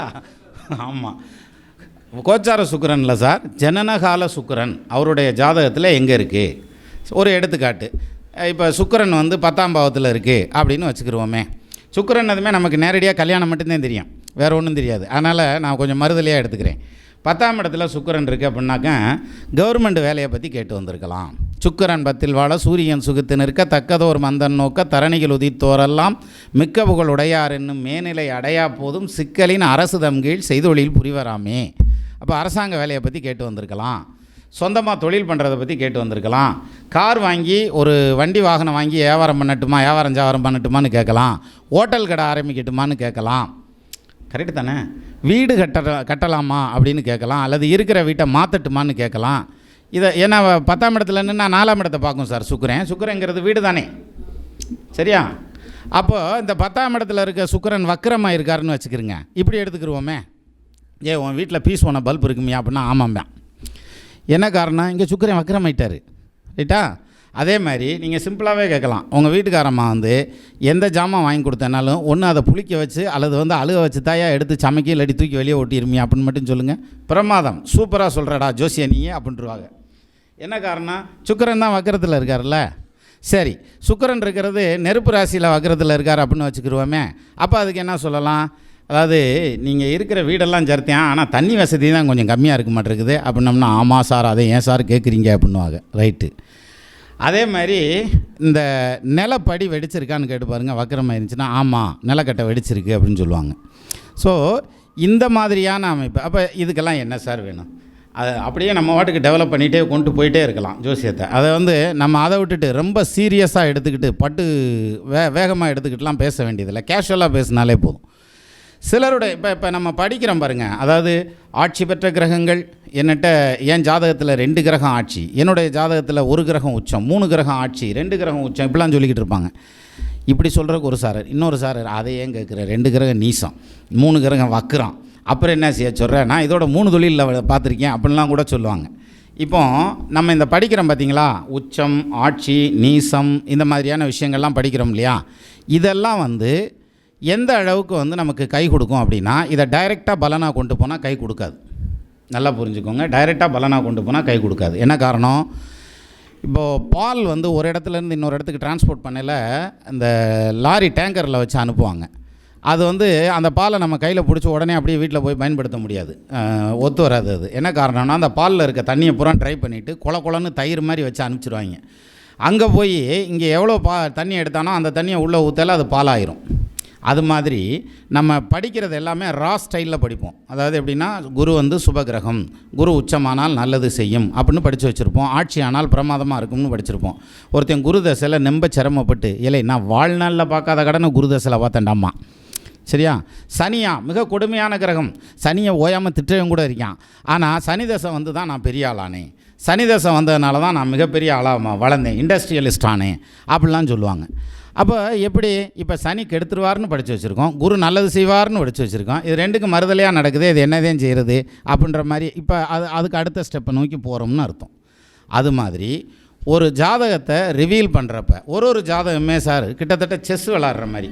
செஸ் விளாட தெரிஞ்சவங்களுக்கெல்லாம் ஜோசியம் பார்க்குறது ரொம்ப பிடிக்கும். என்ன காரணம்னா, நம்ம ஒரே எய்மில் போயிட்டே இருப்போம். பின்னால் இருந்து பிஷப் வந்துடும், இந்த பக்கம் இருந்து குதிரை வந்துடும், இங்கிட்ட இருந்து யானை வந்துடும், பயங்கர அட்டாக்காக இருக்கும். அதே மாதிரி சாதாம் பார்க்க வர்றவங்க யாருமே தனியாக வர மாட்டாங்க, கூட 2 பேரை கூட்டிகிட்டு வருவாங்க. எதுக்குன்னா எடுத்து கொடுக்குறதுக்கு. அதுலேயும் இன்னும் சிலர் இருக்கான், அது இன்னும் டாப்பாக இருக்கான். நம்மளை கூப்பிட்டு வரையிலே ஒரு அண்ணன் நம்ம தெருவு தாங்க, நான் தான் கூப்பிட்டு வந்தேன், நீ ஒன்றும் சொல்லாத, எல்லாம் அவரே பேசுவார், அவரே சொல்லுவார், நீ எதுவுமே பேச வேண்டியது இல்லையா, என்னன்னு நினச்ச ஜோசியரை பற்றி, எங்கள் ஜோசியரை பற்றி நீ பாரு, அவர் க்ளீனாக சொல்லுவார். ரெடி ஸ்டார்ட் சொல்லியா அப்படின்னு. இங்கே நம்ம ஜென்ரேட்டர் சுற்றினாலும் ஸ்டார்ட் ஆகாது. என்னத்தை கேட்க போகிறாங்கன்னு தெரியலையே. ஏன்னா முதல் ட்ரிப்பு அவர் வந்திருப்பார், நம்ம கேஷுவலாக பேசியிருப்போம், அது கரெக்டாக செட் ஆகிரும். 2வது ட்ரிப்பு அவர் அந்த அதிர்ச்சியும் ஆனந்தத்துலேயும் இன்னொருத்தரை இழுத்துட்டு வந்து நம்ம கொடுக்குற பில்டப் இருக்கே, இப்படி உசுப்பேத்தியே உடம்பை ரணகலப்படுத்திட்டாங்கடான்னு வாங்கல, அப்படி ரணகலப்படுத்திடுவாங்க. ஸோ இந்த மாதிரியான நேரத்தில் வந்து நம்ம பேலன்ஸ் விடாமல் இருக்கணும், அது ரொம்ப முக்கியம். சரி, அப்போ ஒருத்தர் வந்து கேட்குறாங்க அப்படின்னா, நான் சொன்ன மாதிரி ஓரையை மட்டும் எடுத்து வச்சு கேட்கலாம். அப்போ ஓரையை மட்டும் பார்த்தா சரியாக வந்துடுமா அப்படின்னா சரி வராது. ஒரு 4 பேர்த்துக்கு சரி வரும், 4 பேர்த்துக்கு சரி வராது. அதையும் நான் பார்த்துட்டேன், சரியாக வரல, நீ சொல்கிறது கரெக்ட் தான் அப்படின்னு இப்போ யோசிக்கிறதுக்கு மனசு இருக்கும். அப்படின்னா என்ன அர்த்தம்? அடுத்த பாயிண்ட்டு அதை விட்டுருங்க, கிழமையை எடுத்துக்கோங்க. இன்றைக்கி என்ன கிழமை? திங்கக்கிழமை தானே. அப்போ சந்திரன் எங்கே இருக்காருன்னு பாருங்கள், லக்னத்துக்கு எத்தனாம் இடத்துல இருக்காருன்னு பாருங்கள். ஒரு எடுத்துக்காட்டு, 6ஆம் இடத்துல இருக்கார் சந்திரன் லக்னத்துக்கு. அது ருண ரோக சத்ருஸ்தானம். உனக்கு கேஸ் வரும், நீ வந்து நோய் வரும், நீ வீணாக போயிடுவே, வெட்டியாக போயிடுவேங்கிற மாதிரி அப்படி போகக்கூடாது. 6ஆம் இடம்னா வயசு என்ன, ஒரு 25 வயசு இருக்குது, நீ ஃபாரின் போகிறதுக்கு வாய்ப்பு இருக்குதுப்பா, கடல் கடந்து போகிறதுக்கான வாய்ப்பு இருக்குது. சரி, ஒரு 50 வயசில் ஒருத்தர் வந்து கேட்குறாரு, அம்மாவுக்கு ஏதாவது சர்ஜரி சொல்லியிருப்பாங்க, கண்ணுக்கு சர்ஜரி சொல்லியிருப்பாங்க, இல்லை அப்பாவுக்கு முழங்கால் மூட்டு வலி ஏதாவது சொல்லியிருப்பாங்க, அதுக்கு வைத்தியம் பார்க்க வேண்டியது வரும். ரைட். அதே மாதிரி பெண்கள் வர்றாங்க, அம்மா உன் வீட்டில் செய்வினை பில்லி சூன்யம் எதுவுமே கிடையாதுமா, நல்லத்தியமாக இருக்குது. இன்னும் சொல்லணுன்னா பெண் வீட்டில் சந்திரன் இருக்குது. அப்போ பெண் தெய்வம் குடி இருக்குது உன் வீட்டில், நீ ஒன்றும் கவலைப்படாத. பாரப்பா 3 6 10 1 பகருகின்ற 11 வெய்யோன் நிற்கில் சீரப்பா ஜென்மனோட மனையில் தானும் சிவசிவா தெய்வங்கள் காத்து நிற்கும். வாரப்பா வாகனமும் ஞானம் முந்தி வளமான புத்திரர்கள் அரசர் நேசம் கூரப்பா உரிவனடா சத்ருபங்கன் கொற்றவனே புலிப்பானி சாற்றினேனே அப்படின்னு சொல்கிறார். அப்போ அது மாதிரி தெய்வ சங்கல்பம் இருக்கும் அப்படிலாம் சொன்னோம்னா சரின்னு கேட்பாங்க. என்ன காரணம்? 6ல் நிற்கிற சந்திரன் வந்து மனோகாரகன்னு சொல்லுவாங்க. சரியா? இப்போ சந்திரன் கேது சேர்ந்துருக்குன்னு வச்சுங்களேன், இதுக்கு ஒரு பலன் சொல்லு அப்படின்னா அது ஒன்றும் இல்லை, மெண்டலாத்தையும் அலைவாங்க அப்படின்ன மாதிரி சிம்பிளாக முடிச்சிடக்கூடாது. அப்படி இல்லை. சந்திரன் கேது சேர்ந்துருந்தா பெரிய கோடீஸ்வரன் ஆகிறதும் உண்டு. என்ன காரணம்? எப்படி கோடீஸ்வரன் ஆவான்? இப்போ பாருங்கள், சந்திரன் வந்து ஆட்சியாக இருக்கார் அல்லது உச்சமாக இருக்கார் அப்படி வச்சுக்கோங்க. அப்போது கடகத்தில் இருக்கார் அல்லது ரிஷபத்தில் இருக்கார், அவரோட கேது சேர்றார் அப்படின்னா அது நிச்சயமாக யோகமாக தான் இருக்கும், தோஷமாக இருக்காது சார். ஆனால் நம்ம படிக்கிறது என்னென்னு படிச்சிருப்போம், சந்திரன் கேது சேர்ந்தால் பாதிக்கும். சரியா? சந்திரன் ராகு சேர்ந்துருந்தாலும் இதே ஃபார்முலா தான், வேறு ஒன்றும் கிடையாது. சரி, இப்போ அடுத்த பாயிண்ட்டுக்கு போவோம். நீ சொன்ன மாதிரி சந்திரன் ராகு சேர்ந்துருக்கு. சரியா? அது வந்து ரிஷபத்தில் தான் இருக்குது. சரியா? ஆனாலும் அந்த சந்திர தசை அல்லது ராகு தசையில் இவன் வந்து கெட்டு போனேன் அல்லது கஷ்டப்பட்டான் அப்படின்னு சொல்கிறதுக்கும் ஒரு ஆள் இருக்கும். சரியா? இதை எப்படி சொல்லலாம்? ஐயா ஃபேஸை கழுவிட்டு உட்காந்துக்குங்க, உங்களுக்கு தூக்கம் அப்படியே சொக்குது. என்ன காரணம் தெரியுமா? சும்மா ஒன்றும் தப்பு இல்லை, ஃபேஸை மட்டும் வாஷ் பண்ணிட்டு வாங்க. ஏன் அவருக்கு தூக்கம் சொக்குதுன்னு ஒரு வார்த்தை சொல்லுங்கள் யாராவது. இல்லைப்பா, ப்ளூ கலர் சட்டை போட்டிருக்காரு, சனியோட பாசிட்டிவ் கலர். மூஞ்சியை கழுவிட்டு வந்துடுவார், உள்ளே போயிட மாட்டார். சரியா? சனியோடைய பாசிட்டிவ் கலர். இதே இது பிளாக் கலர் சட்டையில் இருந்திருந்தாருன்னா சரி இவங்கள்ட்ட உட்காந்தா இன்னும் ஏதாவது சொன்னால் சிரிப்பாங்க எல்லாருன்ட்டு போயிடுவார் அப்படியே பஸ் ஏறி. இப்போ வருவாரா போவாராங்கிறது சட்டையில் தான் இருக்குது.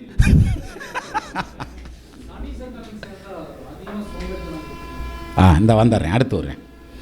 இப்போ சந்திரன் கேது சேர்றார் அப்படின்னதுமே அதை சொல்கிறேன்ல, ரிஷபத்தில் இருக்கார். ஆனாலும் கேது தசை சந்திர உத்தியில் செத்து பொழைச்சாண்டா என்னடா ஜோசியம் சொல்கிறீங்க அப்படின்ற மாதிரி இருக்கும். அதுக்கு என்ன காரணம் தெரியுமா? 2 பேரும் ஒரே நட்சத்திர காலில் உட்காந்துருப்பாங்க சார். உட்காந்துருந்தால் மாட்டிடும், பஸ்ட் ஆயிரும். சரியா? அது எப்படின்னா வெடிமருந்து குடோனில் கொண்டு போய் விளக்க பொருத்தி வச்ச மாதிரி. எது? இந்த ஒரே நட்சத்திர காலில் உட்காந்துருக்கிறது. யோகங்கு அத்தனையும் கலண்டு போயிடும், 4 வீலு 4 பக்கம் போயிடும். அது மாதிரியான ஒரு பாயிண்டில் வந்துடும். அப்போ இப்போ பாருங்கள், இந்த டிரைவிங் பழகிறோம், 2 வீலர் பழகிறோம்ல, அப்போல்லாம் என் நண்பர் ஒருத்தர் இருந்தார் சுந்தரமூர்த்தின்னு, எனக்கு கியர் வண்டி விலை கொடுப்பா, லைசன்ஸ் எடுக்கணும் அப்படின்னார். நான் அப்போ M80 வச்சுருந்தேன். அதில் உட்காந்து இந்த ஃபஸ்ட் கியர் போடு, செகண்ட் கியர் இப்படி போடு, இவ்வளோ ஸ்பீடு போனது மாற்று அப்படின்லாம் சொல்லி தருவோம்ல. சொல்லி கொடுக்கல. இது என்னத்துக்கு இவ்வளோ தொல்லையாக இருக்குது, இந்த கியரெல்லாம் வச்சுக்கிட்டு சும்மாவே ஓட்டினா பத்தாதா, இது இந்த கியரில் ஓடும் அந்த கியரில் ஓடும், இது பெரிய இளவலையாக இருக்குது அப்படின்ட்டாப்புல. அப்புறம் தான் நான் சொன்னேன், இது போட்டால் தேப்பா கியர் வண்டின்னு அர்த்தம்னு. அது மாதிரி நம்ம ஜோசியம் பழகிறோம் இல்லையா, பழகலை ஒரு இடத்துலையும் அந்த நிதானமாக திருப்புறது, லெஃப்ட்டு திருப்புறது, ரைட்டு திருப்புறது. சார் நீங்கள் ஃபஸ்ட்டு 2 வீலரில் உட்காந்ததும் முத பிரேக் பிடிக்கலை, நம்ம காலை தூக்கி கரெக்டாக பிரேக்கில் தான் வச்சுருக்கோமான்னு குனிஞ்சு பார்க்காத ஆளே கிடையாது. எல்லாருமே குனிஞ்சு பார்த்துருப்போம், ரைட்டா? குனிஞ்சு பார்க்கலன்னா நாங்கள் கௌரவமாக பேசுகிறோம்னு அர்த்தம். அவ்வளோதான் விஷயம், வேறு ஒன்றும் இல்லை. சரி, அப்போ தூக்கி காலை மேலே வச்சுருமான்னு கரெக்டாக வச்சுருக்கோமான்னு பார்ப்போம். நம்ம வாட்டுக்கு எங்கேயாவது இன்ஜின் மேலே தூக்கி எதுவும் வச்சுருப்போம் போன்ற மாதிரியான ஒரு பயத்தில் பார்க்குறது. அது பிரேக் அடித்தா நிற்கணும்ல அவனு. ஏன்னா ஒரு இதில் தான் சொன்னேன், சார் வந்துட்டார் சார், சனியோட பாசிட்டிவ் கலர் சார். ஒன்றும் இல்லை. அப்போ நம்ம ஊரில் தான் கிராமத்தில் ராமசாமின்னு ஒருத்தர் இருந்தார். அவர் சைக்கிள் பழகியிருக்கார். அவர் மாட்டு வண்டி ஓட்டிக்கிட்டு இருக்கிறவர். அவருக்கு சைக்கிள் பழகணும்னு ஆசை வந்து சைக்கிள் பழகியிருக்கார். நைட்டில் சைக்கிளை வாடகைக்கு எடுத்துகிட்டு வந்து பசங்கள்லாம் சேர்ந்து ஓட்டுவாங்கல்ல. அவருக்கு கொஞ்சம் வயசு ஆயிடுச்சு, 35-40 வயசுக்கிட்ட வந்துட்டார். அப்போ இவர் சைக்கிளில் ஏற்றி உட்கார வச்சு அதுவும் எதுவும் ஓட்டி கட்டி விட்டுட்டாங்க. அது வாட்டுக்கு போயிருக்கு, குப்பை குளிக்கே போயிருக்குது. இவர் என்ன பண்ணியிருக்காரு, பிரேக் பிடிக்கணும்ல, ஓ ஹோ ஹோ ஹோ அப்படின்னாராம். ஏன்னா நம்மால் மாட்டு வண்டி ஓட்டுனவர் தானே. அது வாட்டுக்கு போய் விழுந்துருச்சு. அதிலேருந்து அவர் ஓஹோ ராமசாமி அப்படி சொன்னால் தான் தெரியும். ஆமாம், ஓஹோ அப்படியா அப்படின்ன மாதிரி. அதே மாதிரி ஒருத்தர் டிவிஎஸ் பழகிருக்கார். பாலத்தில் வண்டி ஓட்டிகிட்டு போயிருந்திருக்காரு. இப்படி தாண்டா இதை முறுக்குனா போக முடியான்னு சொல்லியிருக்காங்க. போயிருக்கார். போனதான் அங்கே தடுமாறி இருக்குது, இறங்கிட்டார். ஏன்னா சைக்கிளில் நம்ம தடுமாறினா டக்குன்னு இறங்கி நின்றுக்குருவோம். அது மாதிரி டக்குன்னு இறங்கி நின்றுக்கிட்டார். இறங்கி நின்றவர் இந்த வண்டி எப்படியே பிடிச்ச மேனிக்கு நின்றுருக்காரு, பிரச்சனை இல்லை. வண்டியை பின்னால் இழுத்துருக்காரு, ஆக்சிலேட்டர் திருவிக்கிச்சு. நல்லா டைட்டாக பிடிச்சி இழுத்துருக்காரு. அது பிளாட்ஃபாரத்துக்கு மேலேயே போயிருக்குது. இவர் பழங்கொண்டை மட்டும் எழுதிருக்காரு. ஒன்றும் வேலைக்கு ஆகலை, போய் இடித்து டம்முன்னு கீழே விழுந்துருச்சு. அதோடு அவர் வண்டி பழகலை. அதுக்கப்புறம் விட்டார். என்னையான்னு கேட்டால், படு மோசமானது என் பலத்தையெல்லாம் கொடுத்து இழுக்கிறேன். மம்பட்டி வேலை பார்க்குறவர், என் பலத்தையெல்லாம் கொடுத்து இழுக்கிறேன், பாறாங்கல் வந்துருச்சு, டிவிஎஸ் வரலடான்னு. அது மாதிரி நம்ம எப்படி பிடிச்சி இழுக்கணுமோ அப்படி இழுக்கணும் சார், முரட்டத்தனமாக பிடிச்சி இழுக்கக்கூடாது ஜோசியத்தை. இப்போ அதனால தான் இப்போ ஜோசியம் பேசல பார்த்தீங்கன்னா ரொம்ப சீரியஸாக பேசுவாங்க பார்த்துருக்கீங்களா. இந்த ஐசி யூனிட்லேயா அந்த இது தீவிர சிகிச்சை பிரிவில் உள்ள இருக்கல வெளியில் 4 பேர் நின்றுட்டு பேசுவாங்க. டெய்லி நாடகத்தில் பார்க்கலாம், ஏதோ ஒரு நாடகத்தில் போட்டிருப்பாங்க, சீரியலில் போட்டுக்கிட்டே இருப்பாங்க. அது மாதிரி சீரியஸாக பேசுவாங்கல்ல, அந்தளவுக்குலாம் ஒன்றும் சீரியஸ் வேண்டியதில்லை, சும்மா கேஷுவலாக எடுத்துகிட்டு பேசுங்க, அப்போ தான் நல்லாயிருக்கும். அதாவது நம்ம வர்றவங்கள வந்து பயப்படுத்தாமல் இருந்தாலே போதுமானது சார். அதுக்கு முதல்ல நம்ம பயப்படாமல் இருக்கணும் சார். கரெக்டாக. இப்போது நான் சந்திரன் கேது அப்படின்னு சொன்னதுமே சார் சொன்னார், சனியும் சந்திரனும் சேர்ந்தா அப்படின்னார் இல்லையா. அப்படின்னா அதாவது இந்த மளிகை கடையில் போய் நாடார்களில் போய் சுக்கு இருக்கான்னு கேளுங்க, மிளகு இருக்குமா, சரியா? என்னடா அப்படின்னம்னா அவன்கிட்ட சுக்கு இருக்காது, அதனால் இருக்கிறதான் சொல்லுவான், இல்லாத இல்லைன்ற வார்த்தையே வராது. அது மாதிரி நம்மால் வந்து இதை சொன்னதுமே டக்குன்னு அடுத்து வரணும். அப்படி வந்தால் அவங்க ஜோசியத்தில் பல ஸ்டெப் முன்னாடி போயிட்டுருக்காங்கன்னு அர்த்தம். இப்போ நான் சொன்னேன் இல்லையா, கேது சந்திரன் சொன்னது அவர் சனி சந்திரன் அப்படின்னு ஆரம்பித்தார் இல்லையா, அப்போ ஜோசியத்தில் அடுத்த ஸ்டெப்பை நோக்கி போயிட்டார் அப்படின்னு அர்த்தம், சரியா? அப்போது இந்த அடுத்தடுத்த ஸ்டெப்பை நோக்கி போகிறது அப்படிங்கிறதுல இந்த சனி சந்திரன் ஒரு கொஷின் அவர் கேட்டார், ஐயா கேட்டார், அம்மா ரொம்ப சொனங்கிட்டீங்க இல்லை, எள்ளு தான் எண்ணெய்க்கு காயினை, எலி புழுக்க எண்ணத்துக்குடா காயினை, எண்ணெயும் கூப்பிட்டு வந்து உட்கார வச்சுருக்கீங்க. அப்படி இல்லைம்மா, ஜோசியம் பேசுதான் பாருங்கள், அவர் ஜோசியத்தை ஆரம்பிச்சிட்டாருன்னா உங்களை எந்த டிஸ்டர்ப் பண்ண மாட்டார், ஃப்ரீயாக இருக்கலாம், நீங்கள் உங்கள் வாட்டுக்கு சீரியல் பார்க்கலாம், படுத்து தூங்கலாம், என்ன வேணாலும் பண்ணலாம். அதனால் இது மாதிரி என்கரேஜ் பண்ணணும். நேற்று அப்படித்தான் ஒரு ஜூம் மீட்டிங் பேசிக்கிட்டு இருந்தேன். ஜூம் மீட்டிங் பேசிகிட்டு இருக்க இது இந்த ஈரோடு மகளிர் அணியில் வந்து ஒரு ஜூம் மீட்டிங்கில் கூப்பிட்டுருந்தாங்க, பேசிகிட்டு இருந்தேன். பேசிகிட்டு இருக்க அந்த 8:30 மணிக்கு 9 மணிக்குன்னு நினைக்கிறேன், டீயும் மாத்திரையும் கொண்டு வர்றாங்க வீட்டுக்காரமாக. நான் உடனே சொல்லிட்டேன், இந்த மாதிரி டீ மாத்திரை வருது, நான் சாப்பிட்டுட்டு அப்புறமேல் பேசுகிறேன்ப்பா, யாராவது டேக் ஓவர் பண்ணுங்கப்பான்னு டக்குன்னு கேமராவை மியூட் பண்ணி மைக்கை மியூட் பண்ணிட்டேன். என்ன காரணம்னா, நான் தனி ரூமில் தானே உட்காந்து பேசுகிறேன். நம்ம வந்ததுக்கப்புறம் நம்ம ஜோசியம் உலகத்துக்கு வேணால் பெருசாக இருக்கலாம், ஆனால் மனைவிக்கு பெருசெல்லாம் ஒன்றும் கிடையாது, வேலையத்த வேலை பார்த்துக்கு இருக்கடா நீ அப்படின்ற ஸ்டைலில் தான் இருக்கும். சரியா? என்னங்கய்யா? அது பூரா பேரும் ரவுண்டு கட்டிட்டாங்க, நீ ரவுண்டு கட்டிட்டாங்க. அதாவது நம்ம இந்த மாதிரி இடத்துல கம்பு சுற்றி பழகணும் சார். நம்மளை எதுவும் கேள்வி கேட்டுருவாங்களோ, நம்மளை இன்னும் சொல்லிடுவாங்களோ அப்படின்ற மாதிரி மிரண்டெல்லாம் போகக்கூடாது. நம்ம எங்கன்னாலும் நீ கொண்டுட்டு வா, எதனாலும் கொண்டு வா, அதையும் சுற்றுறேன், சங்கு சக்கரத்தையும் கொளுத்தி விடுவோமா, சைக்கிள் சக்கரத்தை கொண்டு வாடா கொளுத்தி விட்றேன் அப்படின்ற மாதிரி நம்ம எதுனாலும் இறங்கிறோம் ஃபீல்டில். ஒன்று இந்த இதில் சொல்லுவாங்கள்ல சார், உனக்கு மாங்கல்ய தோஷம் இருக்குது, கலத்திர தோஷம் இருக்குது, நீ வாழை மரத்துக்கு தாலி கட்டணும். இங்கே பார், நான் புளிய மரம், வாழை மரம், கரண்ட் மரம் எல்லா மரத்துக்கும் கட்டியிருக்கேன். நான் இன்னும் பொண்ணுக்கு தாண்டா கட்டலை, அதை தாண்டா கேட்டு வந்திருக்கேன் நான். சரியா? அதே மாதிரி நம்மகிட்ட வந்து பயங்கரமாக சொல்லிட்டீங்க, நீங்கள் ரொம்ப சூப்பராக சொன்னீங்க, நானும் பல ஜோசியர் பாட்டேன் சார், ஒரு 100 பேர் பார்த்துருப்பேன், நீங்கள் சொன்ன மாதிரி யாரும் சொல்லலை அப்படின்னு சொல்லுவாங்க. உடனே நீங்கள் மெல்ட் ஆகி ஐஸ் ஆகிடாதீங்க, அதெல்லாம் ஒன்றும் கிடையாது. 101வது ஜோசியர்கிட்ட போய் அவனும் அப்படித்தான் சொன்னான்ட்டு போயிடுவான் சிம்பிளாக.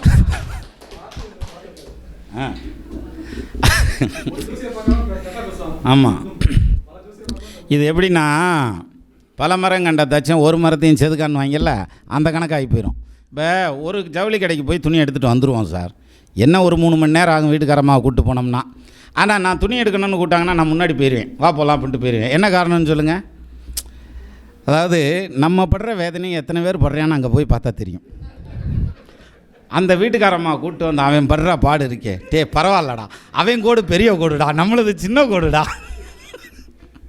இல்லை, அப்படி ஜாலியாக பொழுது போகும். நீங்கள் அங்கே போய் பாருங்களேன், அங்கே தான் பூரா மீட்டரும் பேசுவாங்க. அதேமாதிரி இன்னொரு செட் இருப்பேன், அங்கே நான் பெஞ்சு போட்டுட்ருப்பேன். இப்போ ரீசெண்டாக இப்போ துணி கடையிலலாம் பெஞ்சு மாதிரி ஒன்று போட்டு விட்ருப்பாங்க, சேர், அதில் போய் உட்காந்துக்கலாம். உட்காந்துட்டா நம்மளை மாதிரியே ஒரு 4 பேர் உட்காந்துருப்பான். அந்த 4 பேர் மூஞ்சியும் பார்த்தீங்கன்னா ஒரே மாதிரி இழிச்சா என்னட்டாவே இருக்கும், அப்படியே உட்காந்துருப்பாங்க. அது என்னய்யா அப்படின்னம்னாக்கு இந்த மாதிரி துணி எடுக்கிறான், அதில் ஒருத்தங்க கையில் புள்ளைய வச்சு வேறு உட்காந்துருப்பான். ஸோ இது மாதிரி இந்த ஜோதிடத்தை பொறுத்த வரைக்கும் எடுத்துட்டால் நம்ம வந்து ரொம்ப மெல்ட் ஆகிடக்கூடாது. சரி ரைட்டு. ஆனால் உண்மையிலேயே சொல்கிறேன் சார், உள்ளதுலேயே மோசமானது என்னென்னா புகழ் போதை. நீங்கள் சரக்கு அடிங்க இறங்கிடும். இந்த இப்போ என்னென்னமோ போதை பொருள்லாம் சொல்கிறாங்கல்ல, அது 4 நாள் கழிச்சு இறங்கிட்டான், ஆனால் 40 நாள் கழிச்சாவது இறங்கும்ல, இறங்கிடும். ஆனால் புகழ் போதை வந்துருச்சுன்னு வச்சுங்களேன், இறங்கவே இறங்காது. அது 2 பேர் காலை கீழே தொட்டு கும்பிட்டாங்கன்னு வைங்களேன், கிண்ணுன்னு ஏறிடும். அதுக்கு அடிமை ஆயிடாதீங்க. அங்கே தான் சிக்கல் இருக்குது. அப்போது எப்பெல்லாம் நம்மளை தூக்குறாங்களோ அப்போல்லாம் கீழே விட போகிறான்டா, அதனால் சூதானமாக இருங்கடா, கெட்டியாக பிடிச்சிக்கங்கடா அப்படின்ற மாதிரி கவனமாக இருக்கணும். அந்த புகழ் போதை நமக்கு வராமல் இருந்தாலே போதுமானது. இது இல்லைன்னு வச்சுக்கோங்களேன், இந்த புகழ் போதை வரலன்னு வச்சுங்களேன், எனக்கு தெரியாத என்ன அந்தாலும் சொல்கிறான், எனக்கு தெரியாத என்னத்தை சொல்லிட போறியான் மீட்டிங்கில் அப்படின்ற மாதிரி. சார் நல்லா கவனிங்க. இப்போ சார் ஒரு ஐயா கூட பேசிட்டு தான் வந்தேன். அவர் எனக்கு குடும்ப நண்பர், எனக்கு ரோல் மாடல். அவர்கிட்ட பேசிட்டு தான் வந்தேன். ஆமாம் மீட்டிங்கில் என்ன பேசுகிறேன்னு ப்ரிப்பேர் பண்ணிட்டியா அப்படின்னாரு. நான் என்னத்தை ப்ரிப்பேர் பண்ணேன், நான் சும்மா தான் வந்தேன், நம்ம 2 பேரும் தானங்க பேசிட்டு வந்தோம் அப்படின்னா. அப்புறம் என்ன விட, அதான் இவ்வளோ வருஷம் அனுபவம் இருக்குதுல்ல, போனால் பேசலாம்ல. அதே 27 நட்சத்திரம் 12 ராசி கட்டம் 9 கிரகத்தை தவிர்த்து வேறு எங்கேயும் போக போகிறீங்களா? அட வெளியூர் போனோம்னா பஸ் ஸ்டாண்டு தானே போகணும், வேறு எங்கே போயிடுவீங்க? ரயில்வே ஸ்டேஷன் என்ன போவீங்களா? வேறு எங்கே போயிடுவீங்க? ஒன்றும் போக முடியாதுல்ல. அது மாதிரி தான். ஒன்று ஜாமக்கோல் போகணும், இல்லாட்டி ஓரைக்கு போகணும், நவகிரகத்துக்கு போகணும், ராசி சக்கரத்துக்கு போகணும், வேறு எங்கே போயிடுவீங்க? அங்கேயே தான் சுற்றிக்கிட்டு இருப்பீங்கிற மாதிரி. சரி வந்து நம்ம மைக்கை பிடிச்சோம்னா எல்லாம் பேச்சு வந்துருமுங்க, பேசிக்கிறலாம் அப்படின்ட்டு தான் வந்தேன். வரையில் அப்படித்தான் சொல்லிட்டு வந்தேன். எதுக்குன்னா, ஜோதிடத்தை பொறுத்த வரைக்கும் எடுத்துகிட்டா நம்ம பேர் வரையில் புகழ் வரையில் அதே மாதிரி சார் நீங்கள் எதிர்பாராத பணமும் வரும் சார். ஏன்னா நம்ம மனசை மட்டும் சுத்தமாக வச்சுக்கிட்டோம்னா போதும் சார். மனசை சுத்தமாக வச்சுக்கிறதுனா எப்படின்னா, இந்த 4 பேர்த்துக்கு எல்லாம் சொல்லி கொடுக்கறதுங்கிறது, தானம் கொடுக்கறதுங்கிறது. அந்த சார் தானத்தில் சிறந்தது நிதானம், அதுக்கப்புறம் தான் அன்னதானம். அப்போது நிதானமாக நம்ம வந்து கலையை மற்றவங்களுக்கு கற்றுக் கொடுக்கறது, அதை பரப்புறது, ஜோசியத்தை வளர்த்து விடலாம் சார். நம்ம வளர்க்கலைன்னு அது ஒன்றும் வெயிட் பண்ணிக்கிட்டு இருக்கல. சரியா? நம்ம தண்ணி வந்து ஊற்றி அவன் வந்து ஊற்றுனதுக்கப்புறம் நம்ம எந்திரிச்சிக்கிறோம்லாம் இன்னும் கிடையாது. நம்ம இல்லைன்னாலும் ஜோதிடம் வளரும். ஜோதிடத்தால் நம்ம தான் அடையாளப்படுத்தப்படுறோம். ரைட்டா? சின்ராஜ் ஜோசியர்னு சொல்ல மாட்டாங்க, திண்டுக்கல் சின்ராஜ் ஜோசியர் இருக்கார்ல அப்படின்னு சொல்கிறாங்க இல்லையா? அப்போ ஜோசியத்தால் நான் அடையாளப்படுத்தப்பட்டேன், அதே மாதிரி நீங்களும் அடையாளப்படுத்தப்படுவீர்கள். சரியா? அப்போது இந்த அடையாளம், இந்த ரெகக்னைசேஷன் அப்படிங்கிறத ஆண்டவன் நிச்சயமாக கொடுப்பான் உங்களுக்கு. இதுக்கு படிப்பு அப்படிங்கிறது நம்ம இதில் எவ்வளோ டைம் செலவு பண்ணுறோமோ அதுதான் சார் படிப்பு. அப்போ இந்த டைம் செலவு பண்ணுறது அப்படிங்கிறது, இந்த மாதிரி டைரக்ட் கிளாஸு, டைரக்ட் மீட்டிங் போகிறதுங்கிறது, நோட்ஸ் எடுக்கிறதுங்கிறது, அஃப்கோர்ஸ் யூடியூப் வீடியோ பார்த்தாலுமே நோட்ஸ் எடுக்கணும் அதில். இப்போ நான் வந்து ஒரு ஊருக்கு போயிருக்கல, ஒரு நண்பர் வந்து சந்தித்தார். இவ்வளோ புஸ்தகத்தை எடுத்துகிட்டு வந்தார். இப்போல்லாம் வீட்டுக்கே எடுத்துகிட்டு வந்துடுறாரு. இவ்வளோ பெரிய கட்டா புஸ்தகம் எடுத்துகிட்டு வந்தார், எது ஸ்பைரல் பைண்டிங் போட்டு. என்னையானா, நீங்கள் பேசுனீங்கல்ல வீடியோ, அதெல்லாம் வந்து நோட்ஸாக எழுதி வச்சுருக்கேன் அப்படின்னாரு. சரியா?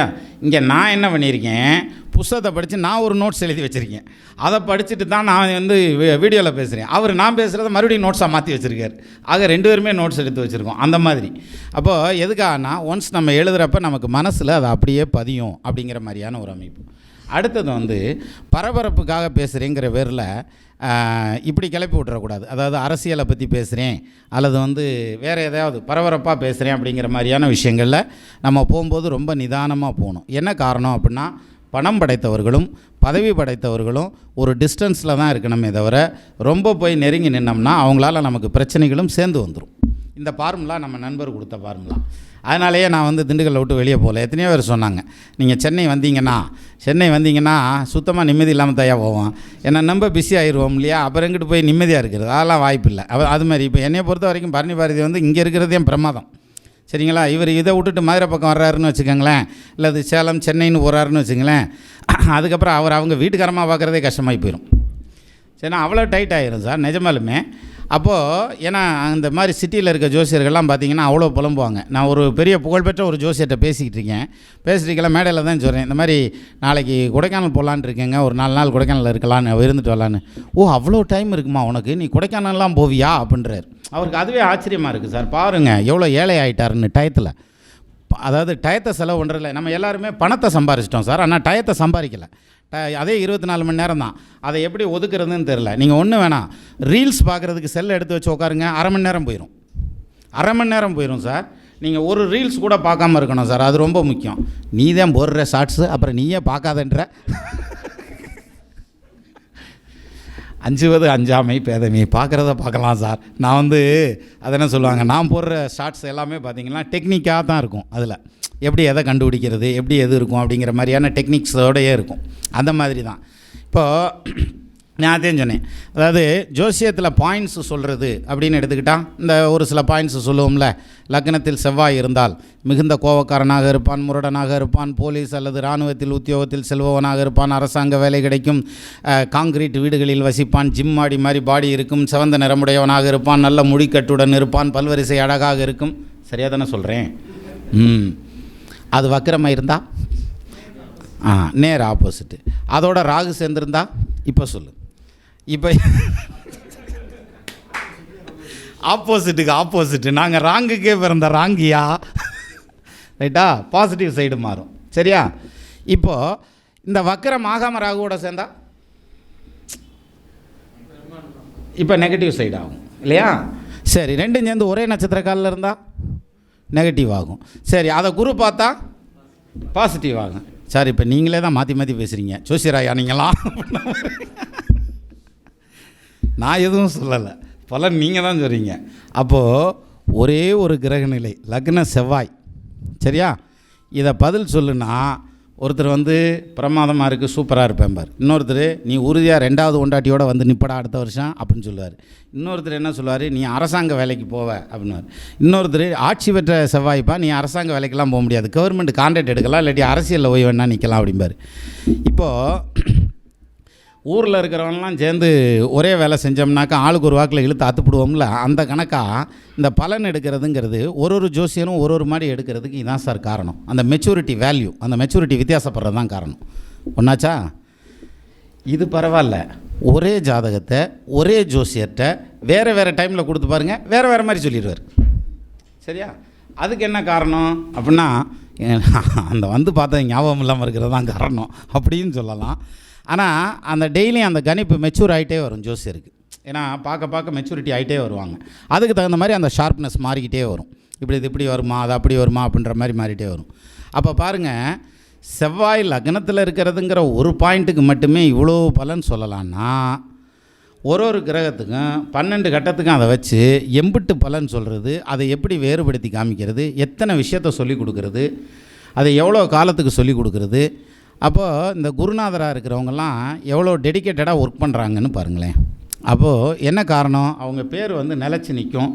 ரெண்டாவது, நான் முதைய சொன்ன மாதிரி அந்த ஸ்டூடெண்ட்ஸ் வந்து படிச்சுட்டு போய் அவங்க பரிமளிக்கிறது இருக்கு இல்லையா. நான் வந்து ஓரளவுக்கு வெளியில் தெரிகிற மாதிரி வந்தப்போ என் குருநாதருக்கு என் மேலே ரொம்ப ஒரு பிரியம். என்ன சொல்லுவார், அங்கே போய் எல்லாத்திட்டையும் சொல்கிறது, இந்த மாதிரி என் ஸ்டூடெண்ட்டு, என்னுடைய சிஷ்ய பிள்ளை, அப்படி சொல்கிறேன் இப்படி சொல்கிறேன் அப்படின்னு சொல்லி பிரமாதமாக சொல்லுவார். அது வந்து வேறு ஆள்கள் சொல்லி எனக்கு காதில் கேட்கும். தம்மில் தம்மக்கள் அறிவுடைமை மண்ணுலத்து மாணவியருக்கெல்லாம் இனிதுன்னாங்கல்ல, அது மாதிரி பெரிய யோகமாக இருக்கும், கேட்குறதுக்கே ரொம்ப நல்லாயிருக்கும். அப்போது இந்த உலகத்திலேயே பொறாமப்படாத ஒரு மனுஷன் இருக்கான்னா அவன் வந்து குருநாதர் தான் சார். ஆசிரியர் தொழில் அப்படிங்கிறது அவ்வளோ புனிதமானது, குரு தொழில் அப்படிங்கிறது அவ்வளோ புனிதமானது. குரு தொழில் செய்கிறதுக்கு கொடுத்து வச்சுருக்கணும் அப்படிங்கிற மாதிரியான ஒரு அமைப்பு. ஏன் இப்படியெல்லாம் குருவை தூக்கி பேசுகிறேன்? எங்கள் வீட்டுக்காரம்மா வாத்தியாரில் இப்போ ஒரு வேளை ஆன்லைனில் பார்த்தா கூட சரி பண்ணிக்கலாம்ல, ஒன்றையத்தையும் போய் வசதியாக பேசிட்டு வந்தேன் நான் அப்படின்னு சொல்லிக்கலாம்ல, அது மாதிரி. அப்போது இது அப்படி இல்லை. குரு தொழில் அப்படிங்கிறது உண்மையிலேயே சார், எனக்கு ஃபஸ்ட்டு ஸ்டாண்டர்ட் சொல்லிக் கொடுத்த டீச்சர்லேருந்து 12வது சொல்லிக் கொடுத்த வாத்தியார் வரைக்கும் எல்லோரும் ஞாபகத்தில் இருக்காங்க. எல்லார் பேரையும் போட்டு இதில் ஃபேஸ்புக்கில் நான் வந்து பதிவெல்லாம் கூட போட்டிருக்கேன். இந்த ஆசிரியர் தினத்தில் பதிவெல்லாம் போட்டிருக்கேன். அப்போ என்ன அர்த்தம், அந்த அளவுக்கு தாக்கத்தை அந்த ஆசிரியர்கள் குருமார்கள் என் மேலே ஏற்படுத்தியிருக்காங்க அப்படின்னு அர்த்தம். அல்லது அவ்வளோ வாங்கிட்டு தான் நம்ம படிச்சிருக்கோம் அப்படின்னு அர்த்தம். ரெண்டில் எப்படி வேணாலும் எடுத்துக்கலாம்ல, ரெண்டும் ஒன்று தானே. அப்போது அந்த குருமார்களை வந்து நம்ம ஜாதகத்தை எடுத்து பிரிக்கிறோம் இல்லையா, குரு பிரம்மா, குரு விஷ்ணு, குரு மகேஸ்வர, சாட்சாத் பரபிரம்மம், தஸ்மை ஸ்ரீ குருவே நமக அப்படின்னு சொல்லி அந்த குரு மந்திரம்லாம் சொல்கிறாங்கல்ல, அதெல்லாம் ஒன்றும் சொல்ல வேண்டியதில்லை. எல்லாம் தெரிஞ்சவனுக்கு அவன் பொறுப்பு, என்னமும் தெரியாதவனுக்கு நான் பொறுப்புடான்றாரு யார், பகவான் கிருஷ்ணர், எது பகவத்கீதையில். அதனால் அப்படி நோட்டை வச்சுருந்தோம். உங்கள் குருநாதரை மனசில் நினச்சிட்டு நீங்கள் வாட்டுக்கு சொல்லுங்கள். உங்கள் இடத்துல அவர் வந்து சொல்லிக்கிட்டு இருப்பார். யார், உங்கள் குருநாதரே வந்து சொல்லிகிட்டு இருப்பார். அதைத்தான் இந்த பொண்ணு சொன்னான், அதைத்தான் இந்த பிள்ளை சொல்லிச்சு. வீட்டை சுற்றியும் செடி நட்டுக்கிட்டு இருந்துச்சுல்ல, அந்த பிள்ளை அதையும் சொல்லிச்சு. சரி, அந்த செடியில் வந்து இன்னொரு டெக்னிக் இருக்குது சார், எனக்கு தெரிஞ்சு. நான் அதை ஷார்ட்ஸில் கூட போட்டிருந்தேன் சார். வீட்டுக்கு முன்னாடி குத்து செடி இருக்கா, கேது கேந்திரத்தில் இருக்காருன்னு அர்த்தம்யா உனக்கு அப்படின்னு. சரி, வீட்டுக்கு முன்னாடி கொடிகள் வளர்த்து விட்ருக்காங்களா, ராகு பாசிட்டிவாக உட்காந்துருக்காருன்னு அர்த்தம்யா. அப்போ ஏதாவது ஆட்சி உச்சம் பெற்ற கிரகம் வக்ரம் பெற்ற கிரகத்தோட ராகு உட்காந்துருப்பார், ராகு தசை வந்தால் யோகமாக இருக்கும். இந்த கொடி வளர்த்து விட்ருக்கவங்க. நல்ல கடினமான மரம் இருக்குது, வீட்டுக்கு முன்னாடி வேப்ப மரம் இருக்குது, புளிய மரம் இருக்குது, புளிய மரம் இருக்காது, வேப்ப மரம் இருக்குது, இது பூரச மரம்லாம் வச்சுருப்பாங்க. அப்படி மரம் இருக்குது அப்படின்னாக்க சூரியன் நல்லா ஸ்ட்ராங்காக இருக்கார் அப்படின்னு அர்த்தம். அவங்களுக்கு அரசு வேலை கிடைக்கலாம் அல்லது அரசாங்கத்தில் பெரிய இதோடு இருப்பாங்கங்கிற மாதிரியான அமைப்பு சொல்லலாம். ஸோ இது மாதிரி அதே மாதிரி பூக்கள் இருக்கக்கூடிய செடி கொடிகள் இருக்குது அப்படின்னாக்க அவங்க வீட்டுக்காரமாக ரூலிங் பார்ட்டியாக இருப்பாங்க. மதுரை மீனாட்சி ஆட்சி நடக்குது, தில்லை நடராஜர் வந்து கம்முன்னு உட்காந்துருப்பார் அப்படின்ற மாதிரியான பாயிண்டில் சொல்லலாம். இது மாதிரியே எடுத்துக்கிறலாம்ல சார். நம்ம ஒரு ஸ்டெப்பும் எடுத்துக்கிறதுல தான் சார் இருக்குது. சிலருக்கு வந்து பார்த்திங்கன்னா இந்த காதில் தொங்குற மாதிரி போட்டிருப்பாங்க, இப்படி ஆட்டினாங்கன்னா கிடுகிடுன்னு ஆடும், அது நல்லாவும் இருக்கும் பார்க்குறதுக்கு. அவங்க இல்லைன்னு சொன்னாலே நல்லா தான் இருக்கும், அதனால தான் இல்லைன்னு கேட்பாங்க, அதனால தான் இல்லாள். சரியா? சரி, இப்போ அதுக்கு வந்து பார்த்திங்கன்னா ராகுவோட சுக்கிரன் தொடர்பு இருக்கும், அல்லது ராகுவோட 3ஆம் இடத்த அதிபதி தொடர்பு இருக்கும். அப்படி ஏதாவது கனெக்ட் ஆனால் அந்த மாதிரி தொங்குற ஐட்டத்தில் ரொம்ப பிரியமாக இருக்கும் அவங்களுக்கு. அவங்க தான் ஆரம் போடுறது, செயின் போடுறது, அது போடுறது, இது போடுறதுன்னு ஓட்டிருப்பாங்க. ஸோ இது மாதிரியான விஷயங்களை டக்குன்னு எடுத்துக்கலாம் சார். ஒன்றும் வேணாம் சார். ஒருத்தர் நம்மகிட்ட வர்றாரு, வந்து ஜாதகத்தை கொடுக்குறார். ஜாதகத்தை கொடுத்ததுமே நீங்கள் அவருடைய ஜாதகத்தில் இருக்க சுக்கிரனுக்கு இன்றைக்கி கோச்சாரத்தில் இருக்க சுக்கிரன் எங்கே இருக்குதுன்னு பாருங்கள். 6, 8, 12 இருந்துச்சுன்னு வைங்களேன், மே பட்டன் போட்டிருக்க மாட்டார் அவர். நீங்கள் ஃபோனில் பேசினா கூட சொல்லிடலாம். சரியா? இல்லை நான் மே பட்டன் போட்டிருக்காரு, அவர் நேராக வந்து உட்காந்துருக்காரு அப்படின்னாக்க கீ பட்டன் போட்டிருக்க மாட்டார் சார்.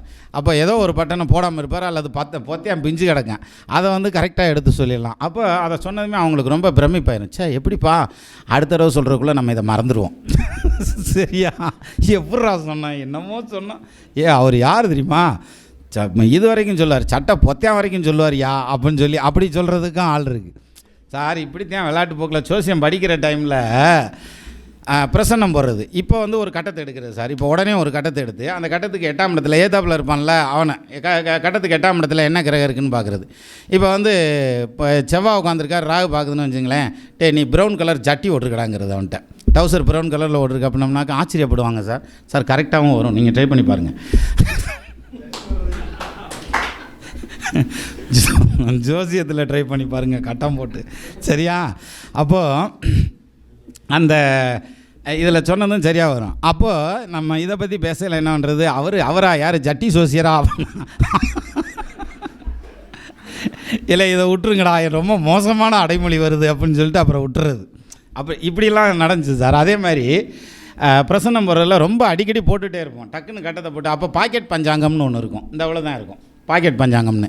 இப்போ செல்ஃபோன் வச்சுருக்கோம்ல, அது மாதிரி அப்போ பாக்கெட் பஞ்சாங்கம் வாங்கி சோப்லேயே வச்சுருப்போம். அதில் 2 வெள்ளை சீட்டு வச்சுருப்போம். அதனுடைய எச்சம் பாருங்கள், இன்னும் கூட வெள்ளை சீட்டு வச்சுருப்பேன் பாருங்கள், வெள்ளை சீட்டு வச்சுருப்போம். அதில் உடனே ஒரு கட்டத்தை போடுறது, அப்போவே கிரகத்தை அடைச்சி அப்படியே பார்க்குறது. ஜாமக்கோள் மாதிரி பிரசன்ன நட்ட ஜாதகம்னு சொல்லுவோம்ல, அப்படி போட்டு பார்த்துட்டு உடனே பதில் சொல்கிறது. அதோட நம்ம இதை ஓரையை ரிலேட் பண்ணிக்கிட்டு கிழமையை ரிலேட் பண்ணிக்கிட்டோம்னு வைங்களேன், சூப்பராக ஒர்க் அவுட் ஆகும். எப்படி தெரியுமா, நாங்கள் ஒரு பஸ் ஸ்டாப்பில் உட்காந்து பேசிட்டு இருப்போம் 4-5 பேர், எல்லாருமே ஜோசியர் தானே. அப்போ வேறு என்னத்தை பேச போகிறோம், அதையும் பேச போகிறோம், அரைச்ச மாவியாக தானே அரைக்க போகிறோம். அப்போ ஒருத்தர் கட்டம் போட்டு வச்சுட்டு சொல்லுவார், இப்போ அடுத்து பஸ் ஸ்டாண்ட்லேருந்து இந்த பக்கம் வர்ற பஸ்ஸு பச்சை கலர் பஸ் வரும் அப்படிம்பார்.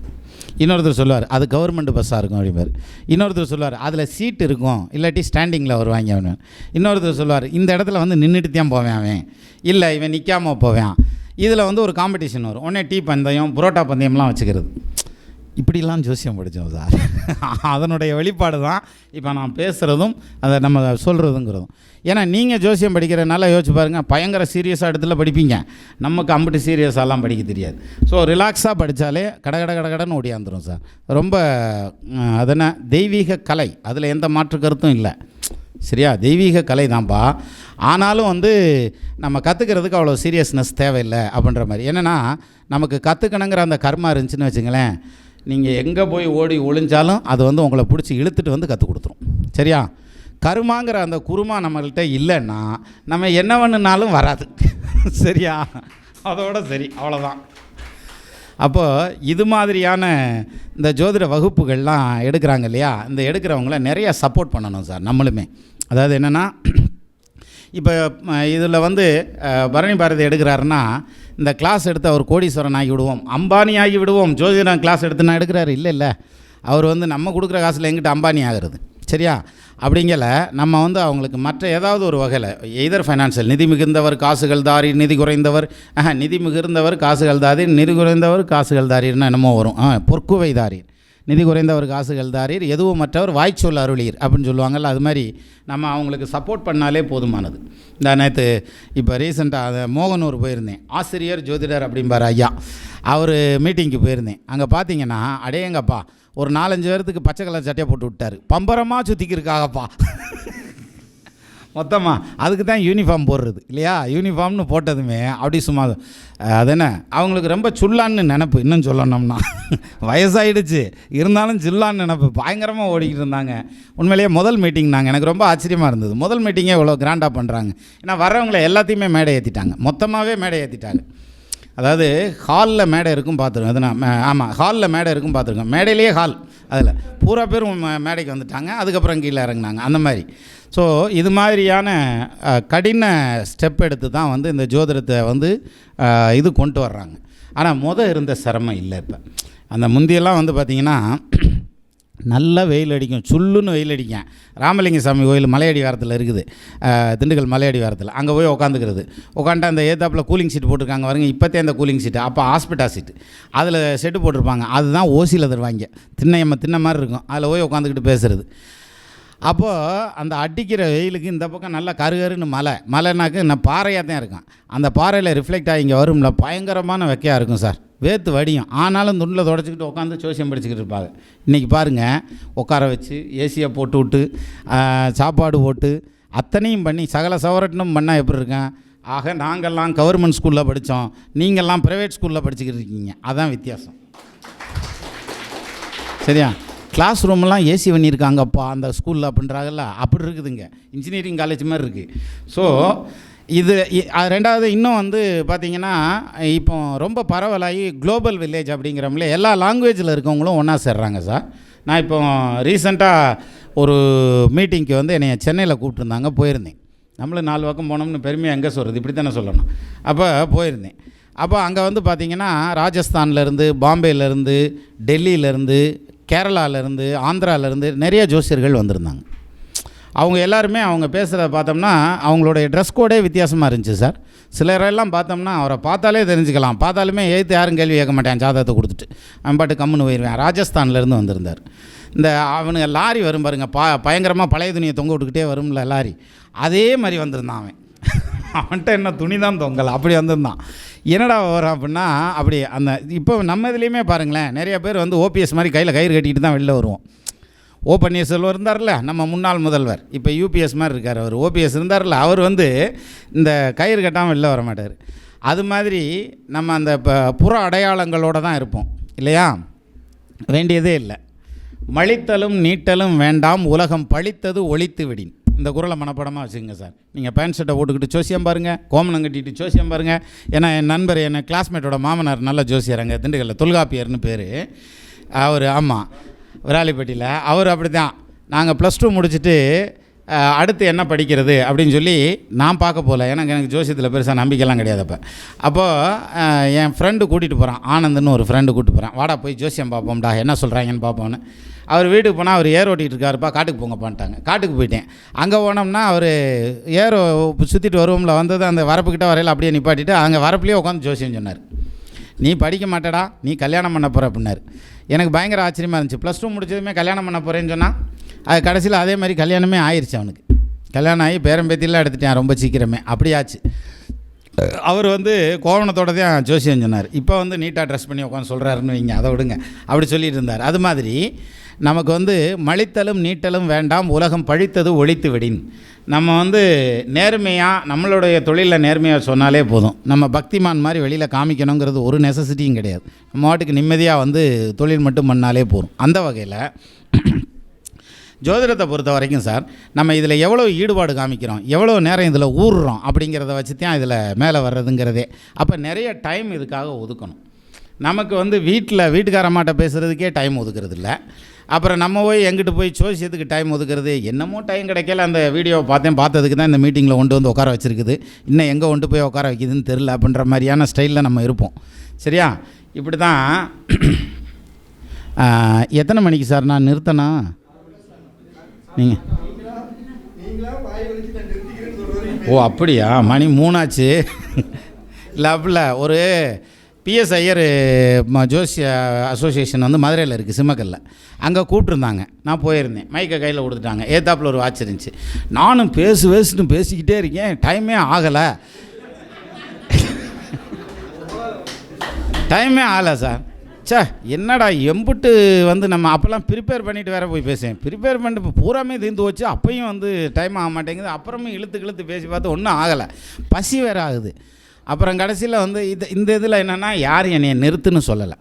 நம்மளது வந்து இந்த மலையில் தலைகளாக போகிற வண்டி மாதிரி யாரும் நிப்பாட்ட மாட்டாங்க, விட்டுட்டாங்க. அப்புறம் கடைசியில் நானே மைக்கில் சொல்லிட்டேன், இந்த மாதிரி பசிக்குது, ஏன் எல்லோரும் கம்முன்றிருக்கீங்க அப்படின்னதும், இல்லை சார் நீங்கள் நிறுத்தட்டும்னு வெயிட் பண்ணோம், சாப்பாடு வெயிட்டிங்கில் இருக்கேன்னு.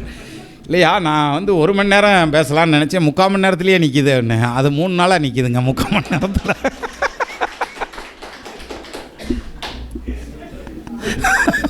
அது 3 நாளாக நிற்கிதுங்க. இப்போதைக்கு நீங்கள் தான் நின்றுக்கிட்டு இருக்கீங்க, விட்டுருங்க. அப்படி ஆகி போச்சு சார். அதனால் இந்த மைக்கு பிடிக்கிறதுங்கிறது ஒரு கலை சார். இது எப்படின்னா, சைக்கிள் ஏறுற மாதிரி. சைக்கிள் பலகையில் ஏற்றி விட்ருவாங்க, எல்லாம் சேர்ந்து ஏற்றி விட்டு ஓட்டி விட்ருவாங்க. நம்மளுக்கு இறங்க தெரியாது, அப்படியே சுற்றிக்கிட்டே இருப்பான். பார்த்துருக்கீங்களா, 4 நாள் சைக்கிளில் இறங்காமல் சுற்றினார். ஏன்டா இறங்க தெரியலையா? அது மாதிரி நீங்கள் எவ்வளோ நேரம் வேணாலும் பேசுங்க அப்படின்ற மாதிரி. இன்னொன்று சார், பேசுகிற இடத்துல கேட்குற சபை இருக்கணும், அப்போ தான் பேச முடியும். எல்லாராலையும் பேசிட முடியாது. இப்போ எல்லா இடத்துலையும் போய் பேசிட முடியாது. நம்ம பேசுகிறோம்னா அதை கேட்குறதுக்கும் அதை ரசிக்கிறதுக்குமான சபை இருந்தால் தான் அதை கேட்கவே முடியும். இப்போ நம்ம ஜோசிய புத்தகம் இருக்குது, எத்தனையோ புத்தகங்கள் இருக்குது. ரொம்ப பெரிய புத்தகங்கள்லாம் சொல்லுவோம் நம்ம. ரொம்ப இந்த புத்தகம் மட்டும் இருந்துச்சுன்னு, இங்கே நந்தி வாக்கியம் மட்டும் இருந்ததுன்னு ஏன் 4வது வீட்டுக்காரன் என்ன செய்கிறான்னு சொல்லிப்பலாம் அப்படின்னு சொல்லுவாங்க. இப்போ ரீசெண்டாக கூட ஏதோ ஒரு மீட்டிங்கில் கூட பேசியிருந்தேன், நான் இதில் ஜூமில் பேசியிருந்தேன்னு நினைக்கிறேன்.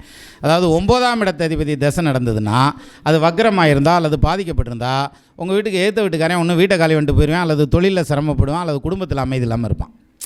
சரியா? இப்போது ஒரு யோசனை ஓடும், அவன் ஜாதகத்துக்கு பலன் சொல்ல தெரியாமத்தியா நாங்கள் அதை பழகிட்டு உட்காந்துருக்குறோம். இன்னும் ஏற்ற வீட்டுக்காரனுக்கு ஒரு பலன் சொல்லிக்கிட்டு உட்காந்துருந்தேன்னா என்னையா அது, இதெல்லாம் சொல்கிறேன் நம்புகிற மாதிரியா யாருக்கு அப்படின்னா? சார் நிஜமா சார், 4ஆம் இடம்ங்கிறது வீடு தானே, அதுக்கு 7ஆம் இடம்ங்கிறது 10ஆம் இடம் தானே, 10ஆம் இடத்துக்கு 12ஆம் இடம்ங்கிறது விரயஸ்தானம் தானே, 9ஆம் இடம் தானே. அந்த இடம் கெட்டு போச்சுன்னா இவன் கெட்டு போயிடுவான். புரியுதா? லாஜிக் இப்போ புரிஞ்சிடும், ஒத்து வந்துடும். அப்போது இது மாதிரி நிறையா நந்தி வாக்கியத்தில் இருக்குது சார். அதில் வந்து இந்த வீட்டுக்காரனுக்கு வந்து ராகு தசை நடக்கலை, இதுக்கு பின்னால் இருக்க வீட்டுக்காரன் ஆள் காலி ஆயிடுவான்னே எழுதி வச்சுருப்பான். அப்படியெல்லாம் ஜோசியம் இருக்குது. அப்படிலாம் ஜோசியம் சொல்லியிருக்காங்க முந்தி காலத்தில். இப்போ நம்ம வந்து நம்ம ஜாதகத்துக்கு எடுத்து சொல்கிறதுலையே பெரிய பஞ்சாயத்தாக இருக்குது. நம்ம 10 பேரும் சேர்ந்து 10 முடிவு எடுத்து வச்சுக்கிட்டு அதில் யார் பெருசுன்னு மல்லு கட்டிக்கிட்டு இருக்கோம் இல்லையா? அப்போது எல்லோரும் ஒத்த கருத்தில் நிற்கணும் சார், ஒரே மாதிரியான கருத்தில் நிற்கணும். அது நம்மளால் வர முடியலைன்னா விட்டு கொடுத்துட்டு போயிடணும். அதுதான் அங்கே கரெக்டாக இருக்கும். அதாவது ஒரு பாடல் அந்த இதில் தான் சொல்லுவோம்ல, நற்குணமுடைய வேந்தை நயந்து சேவித்தல் ஒன்று, பொற்புடை மகளிரோடு பொருதிய வாழ்தல் ஒன்று, பற்பலரோடு நன்னூல் பகர்ந்து வாசித்தல் ஒன்று, சொற்பெரும் இவைகள் 3ம் இன்மையில் சொர்க்கமாமே அப்படின்றான். நம்ம ஒத்த கருத்துடையவர்கள், ஜோதிடத்தில் ஆர்வமுடையவர்கள் எல்லாரும் ஒன்று சேர்ந்து ஒரே இடத்துல உட்காந்து அது சம்மந்தப்பட்ட விஷயங்களை பேசி அது சம்மந்தப்பட்ட அந்த கருத்து பரிமாற்றத்தில் இருந்தோம்னா அதுக்கு பேர் தான் சொர்க்கம் அப்படின்னு சொல்கிறான். ஸோ நம்ம எல்லாத்தையும் சோறு ஓட்டு சொர்க்கத்தில் உட்கார வச்சுருக்காரு பரணி பாரதி. கரெக்டா? அப்போது அதனால் நம்ம அவர் குருநாதர் சொல்லி கொடுத்ததுபடி போகிறது அப்படிங்கிறத விட நம்மளும் ஒரு குருநாதராகவே ஆகி போகிறது அப்படிங்கிறது இன்னும் ஃப்யூச்சரில். அப்புறம் அவருக்கு ஒரு போட்டி வரணும்ல, அப்படி சொல்லிடுறதா? அப்படி இல்லை, ஜோதிட கலையை வளர்ப்பது அப்படிங்கிற மாதிரியான அந்த ஒரு பாயிண்ட்டு. ஸோ இன்றைக்கி வந்து எனக்கு ஒரு நல்ல நம்பிக்கை சார். முந்தி இருந்ததை விட இப்போ வந்து ஜோதிடக்கலை மிகப்பெரிய அசுர வளர்ச்சி அப்படின்னே சொல்லலாம். என்ன காரணம்னா சோஷியல் மீடியா தான். இந்த இன்டர்நெட் வந்து இந்த அளவுக்கு பரவல் ஆகலைன்னா நிச்சயமாக ஜோசியத்துக்கு இவ்வளோ பெரிய ரெகக்னைசேஷன் வந்திருக்காது, அப்ரூவல் வந்திருக்காது. இதில் என்ன ஒரே ஒரு விஷயம்னா, எல்லா பேரும் அந்த காலத்தில் ரிட்டையர்ட் ஆகி தான் ஜோசியம் படிப்பாங்க இல்லையா? நான் வந்து ஜோசியம் படிக்கிற காலம்னு எடுத்துட்டா +2 முடிச்சுட்டு 2 வருஷம் ஊரை சுற்றி ரவுண்ட் அடிச்சுட்டு எதுவுமே தொழில் செட் ஆகாமல் இருந்தப்போ, சரி சும்மா தானே இருக்கான், ஏன் வந்து நமக்கு +2வோட படிப்பு நின்றுச்சு. இத்தனைக்கும் ஸ்கூல் ஃபஸ்ட் மார்க் எடுப்பேன் சார், நான் நல்லா படிப்பேன். ஏன்னா நான் பாடல் சொல்லலே தெரிஞ்சிருக்கும் உங்களுக்கு நம்ம படிப்பு எப்படி படிக்கணும்னு.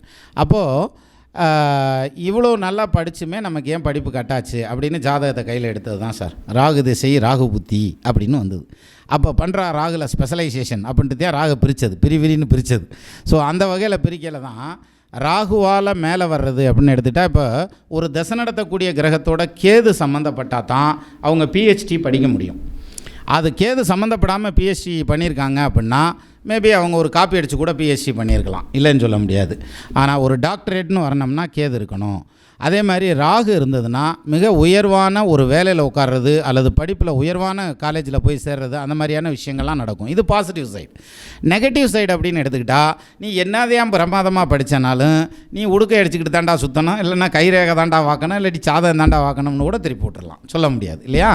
அப்போது இந்த வேரியேஷன். அதே மாதிரி நிறையா பணம் படைத்தவர்கள், பதவி படைத்தவர்கள், அதிகாரம் படைத்தவர்கள், இப்படி நிறைய பேர் வந்து நம்மகிட்ட வருவாங்க, பார்ப்பாங்க, இப்போ ஜாதகத்தை சொல்லுவாங்க. நமக்கு உடனே ஆஹா அவ்வளோ பெரிய ஆளுக்கே நான் தான் ஜோசியர் தெரியுமா உனக்கு அப்படின்னு காலரெலாம் தூக்கி விட வேண்டியதில்லை.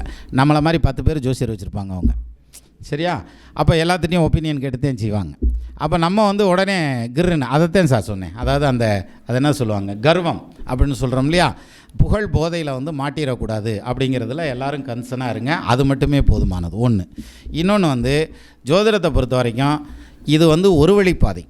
இப்போ சிலர் செய்வாங்க, நான் அரிசி கடை வச்சுருந்தேன்னா, அப்புறம் விட்டுட்டு பருப்பு மில்லுக்கு போனேன்னா, அப்புறம் அதை விட்டுட்டு சேமியா கம்பெனி வச்சுருந்தேனா அப்படின்லாம் சொல்லி கேள்விப்பட்டிருப்போம் இல்லையா? விவசாயம் பார்த்துக்கிட்டு இருந்தேன், தொழில் பண்ண போனேன், டிராக்டர் வாங்கினேன், அப்புறம் விட்டுட்டு வந்துட்டேன், இப்போ இது பண்ணிகிட்ருக்கேன் சொல்லுவாங்க. எந்த ஜோசியராவது நான் ஜோசியத்தை விட்டுட்டேன்னு சொல்லுங்கள் சார் பார்க்கலாம். யாராவது ஒருத்தரை சொல்லுங்கள், படிச்சுட்டு நான் ஜோசியத்தை விட்டேன்னு சொல்லுங்கள். ஒருத்தரும் விட முடியாது. அது உங்களை விடாது, கரடி ஒன்றையே விடாதுடா, நீ என்ன கரடியை பிடிக்கிறது, ரைட்டா? அது நம்மளை பிடிச்சிக்கிறோம், நம்ம விட்டுட்டு வர முடியாது. அது மாதிரி ஒரு பிரமாதமான ஒரு ஃபீல்டுக்குள்ளே நுழைஞ்சிருக்கிறோம். அந்த ஃபீல்டில் வந்து சார் தான் சொன்னாங்க, ஸ்டூடெண்ட்ஸ் நிறைய பேர் சார், ஸ்டூடெண்ட்ஸு தான் வந்து பேசுகிறாங்க அப்படின்னு சொல்லி சொன்னார். அந்த ஸ்டூடெண்ட்ஸை ஏற்றி விட்டு அழகு பார்க்குறதுக்கு பாருங்கள், அது வந்து ஒரு தனி சுகம். என்னன்னு சொல்லணுன்னா, அவங்கள பேச விட்டுட்டு கீழே உட்காந்து நம்ம கேட்குறது இருக்குது பார்த்தீங்களா, அவ்வளோ இன்ட்ரெஸ்டிங்காக இருக்கும். சே என்னம்மா பேசுகிறான், பிரமாதமாக பேசுகிறானே அப்படின்ற மாதிரி இருக்கும், சரியா? இந்த ஒரு கொடுப்பினை அவருக்கு ஆண்டவன் கொடுத்துருக்கான். அதுக்கே வந்து ஒரு மிகப்பெரிய புண்ணியம் பண்ணியிருப்பார் அவர், இத்தனை பேர்த்துக்கு தானம் பண்ணுறது. அன்னசத்திரம் 1000 வைத்தல், ஆலயம் 10000 நாட்டல், பின்னருள்ள தருமங்கள் யாவும் பெயர் விளங்கி ஒளிர ஆங்கோர் ஏழைக்கு ஜோதிடம் அறிவித்தல், அப்படி சொல்லிடலாம்ல. ஏழைன்னா இந்த இடத்துல காசு வனத்தில் ஏழை இல்லை, அந்த நாலேஜ் இல்லாமல் தானே இருக்காங்க, அவங்க ஏழை தானே. அந்த நாலேஜை கொடுத்துட்டோம்னா அவங்க பணக்காரன் ஆயிடுறாங்கல்ல. So knowledge is a wealth. அப்போ அந்த வகையில் அத்தனை பேர்த்துக்கு தானம் கொடுக்கறதுங்கிறது பெரிய விஷயம். நம்ம வந்து எல்லாத்துக்கும் வந்து பொருளாதாரத்தை தான் தானம் பண்ணணுங்கிறது இல்லை, இது மாதிரியான தானங்கள் பண்ணாலே அது. ஏன்னா நம்ம உட்காந்து விடிய படிச்சிருப்போம் சார். இப்போ நான் பாடல் சொல்லல கேட்டிருப்பீங்க. அதாவது 4 வரி சொல்கிறதுக்கு குறைஞ்சது 100 வாட்டி ஒரு பாட்டை எழுதி பார்க்கணும். அப்போ எவ்வளோ ஹோம் ஒர்க் பண்ண வேண்டியது இருக்குது, பேக்ரவுண்ட் ஒர்க் இருக்கும், அதுக்கப்புறம் தானே அந்த இடத்துக்கு வரும். அப்போது அவ்வளோ ஹார்ட் ஒர்க் பண்ணதை இன்னொருத்தருக்கு எளிமையாக எடுத்து சொல்லி கொடுத்துட்றாங்க இல்லையா? அதான் குருநாதருடைய பெருந்தன்மை. அந்த பெருந்தன்மை நமக்கு வந்ததுன்னா நம்ம கோலை அச்சீவ் பண்ணிடுவோம். இதெல்லாம் தான் இதில் மெயினாக சொல்ல வேண்டியது.